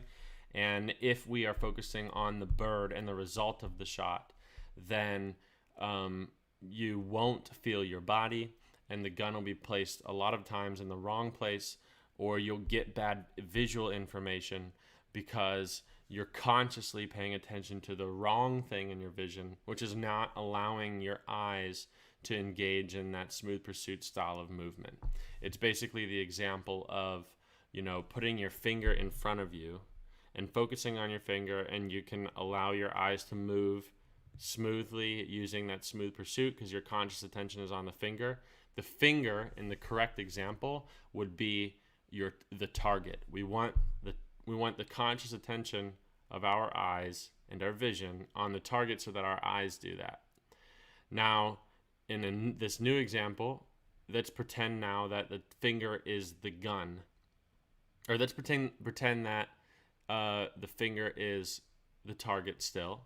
And I want you to pay attention to, you're seeing the target peripherally, but look off in front of it with your attention of your vision and try to move your eyes smoothly without looking at that finger and move your eyes in sync with your finger, and you can't do it.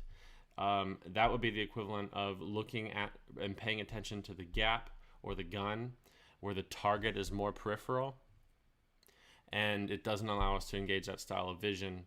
And so then that proprioceptive feedback that's required, especially for you, Gayla, because of the eye dominancy, it's just going to be no proprioceptive feedback. It's going to force you to place the gun consciously. And like what we said in the last lesson on that one station in the corner of the white course, how we said, I drew the little diagram of, because of your eye dominancy, if you consciously see the gun, the place that you will see it to be is not really where it is. And so if you're consciously paying attention to it, that means you're consciously going to put it in a place that makes sense. And if you put it in a place that makes sense for you, then it's a guaranteed miss, because that means it's not where it actually is based off of your eye dominancy. So that's why you're seeing inconsistency. Hopefully that answer helps.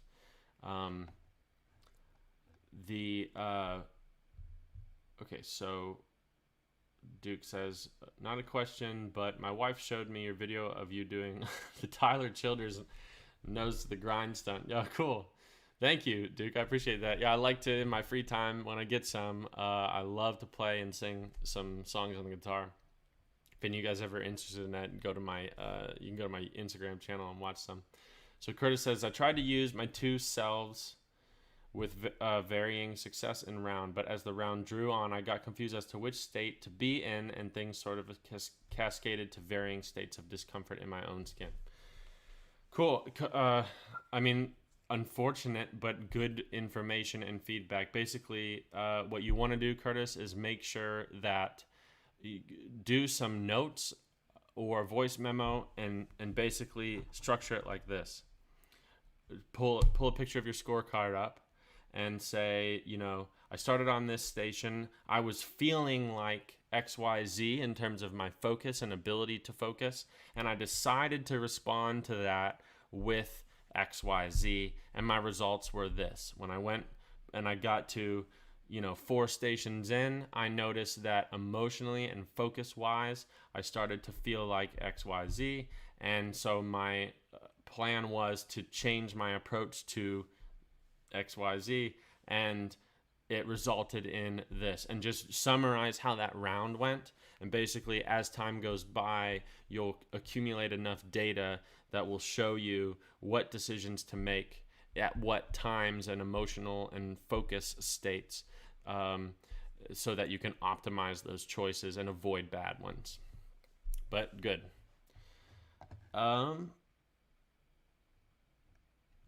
Trevor says, I try working on breaking everything inside 30 10 times in a row. I usually get it within 2 tries. And typically I finish better in events with harder targets. It's frustrating when I can finish top 50 in a regional and even HOA, some side events at Big Blast, but suck it up at local shoots. So, Trevor, I know that you have ADHD, and I can with 100% certainty tell you that that is not a product of your ability. That's a product of your ability to focus.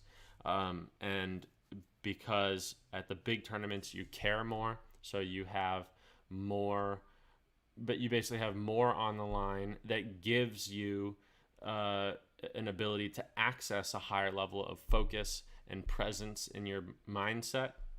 And so you're able to actually put more attention in reading the birds and planning and having a good plan and being able to execute a good plan that aligns with what the presentation is. You can look up this thing. Just Google search ADHD and then space and then NICU scoring system. So it's the NICU scoring system. It stands for new, interesting, challenging, or urgent. And basically, whatever you're doing, the higher it ranks in those 4 categories, the easier it will be for you to be able to focus and avoid procrastination, basically. And so essentially what's happening is on harder targets, it draws your attention more because it's interesting and challenging. And at bigger tournaments, it does the exact same thing. And that's a hard thing to learn to manage. But I'll talk to you. Whoa, I just kicked my camera. I'll talk to you personally on some ways to deal with that, because it's complicated and takes a long time to explain and go through. And I want to make sure that I do it justice. Austin, feel like you should give me money. Well, I appreciate that. Sophie says, is there such a thing as having slow reaction from the eye to the trigger? I find I see the bird and move, but hold off a long time on making the shot. Yeah, basically what's happening is that that's essentially holding on to the shot to wait for conscious and visual verification that what you've done is correct. So basically, the first portion, whatever percentage it is that you feel like you're moving with the bird, is done more proprioceptively. But at the moment that you get to the point where you know you should pull the trigger, you are either afraid to because you don't know yet if it's in the right place, the gun, or you want to make sure that the gun is in the right place in some way, whether that be because you're checking the lead or you're just having hesitation in pulling the trigger. But anyways, that is altogether, that's an emotional, mental game type issue. And the way that you can combat that is basically, you can do some practice drills to work on that, to where basically you are pulling the trigger at the culmination of the execution of the planned mechanics that you have, and force yourself to pull the trigger at a specific time and completion of whatever move you're trying to make, and build it into high levels of reps, and eventually over time in that practice you will see the break percentage start to go up, and just that in itself will build confidence. So the other ways you can combat that are, it's essentially a confidence-based issue or a value placement issue, and you can reteach yourself to be able to not do that by either, one, putting a lot of research into your planning to where you get to the point where you have a very good plan, and when you go to call pull, with 100% certainty that is the best possible thing that you know how to do, and that will relieve some of the stress and anxiety of not wanting to pull the trigger at the end of those mechanics, because basically you'll be able to logically deduce that, the if you allow the mechanics to happen and you commit to them, that's the best shot that you have at breaking it. It doesn't ensure a break, but it's the best shot that you have of breaking it. And because we know that if we get conscious in the shot, it decreases our ability to hit because it's conscious and we can't proprioceptively connect. We don't get good visual information, and consciously you can only compute one thing at a time. There's a little thing that I do with students sometime in a lesson where I give them the option. Let's see if I can see both my hands. I give them the option of picking. They can pick one of these hands, and they can have whatever is in the hand. And so I say, which one of these hands will you pick? Do you want what's in this one, or do you want what's in this one? And, they look at me like, what in the world are you talking about? And all I say is, would you pick the one that is completely open that you see has nothing in it, or would you pick the one that's closed and you don't know what's in it, but you do know that it can't be worse than what's in the other hand that's open? It's not going to be a negative thing. It's not going to hurt you. It can only be good or nothing. Which hand would you pick? Obviously, any sane, rational person would pick the one that's the closed hand. It's the unknown. We don't know what it is. Well, we can relate that to shooting by saying that if you choose to hold on to the shot, you're picking the open hand, because we know that that's going to net in a worse result over time and over a high amount of attempts at doing that. We know that it's worse, but we also know that it's something. It's not an unknown, because we get to see what it is. We get to see the shot happen. We know where it is, and we feel comfortable in that. So we don't allow ourselves to be free and pull the trigger without having awareness of the gun, because that's scary. That closed hand is scary because we don't know, but it can't be worse than nothing. So you might as well pull the trigger during the unknown and before you can consciously verify that what you're doing is correct, because we know that that's better, and we know it's not going to result in worse than a miss. So that's how I logically deduce that.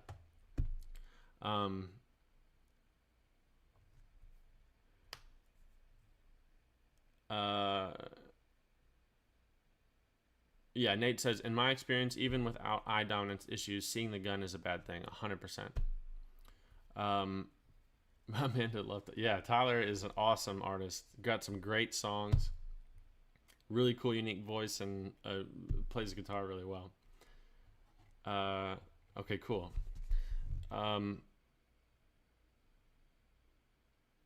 Schrodinger's hand. Yeah, pretty much. Man, I'm sorry, guys. My head is so far ahead of my words right now for this whole podcast. I don't know why, and so I'm having a hard time communicating things fluently. It's just the ADHD acting up, but I apologize. So thank you guys for sticking with me on it.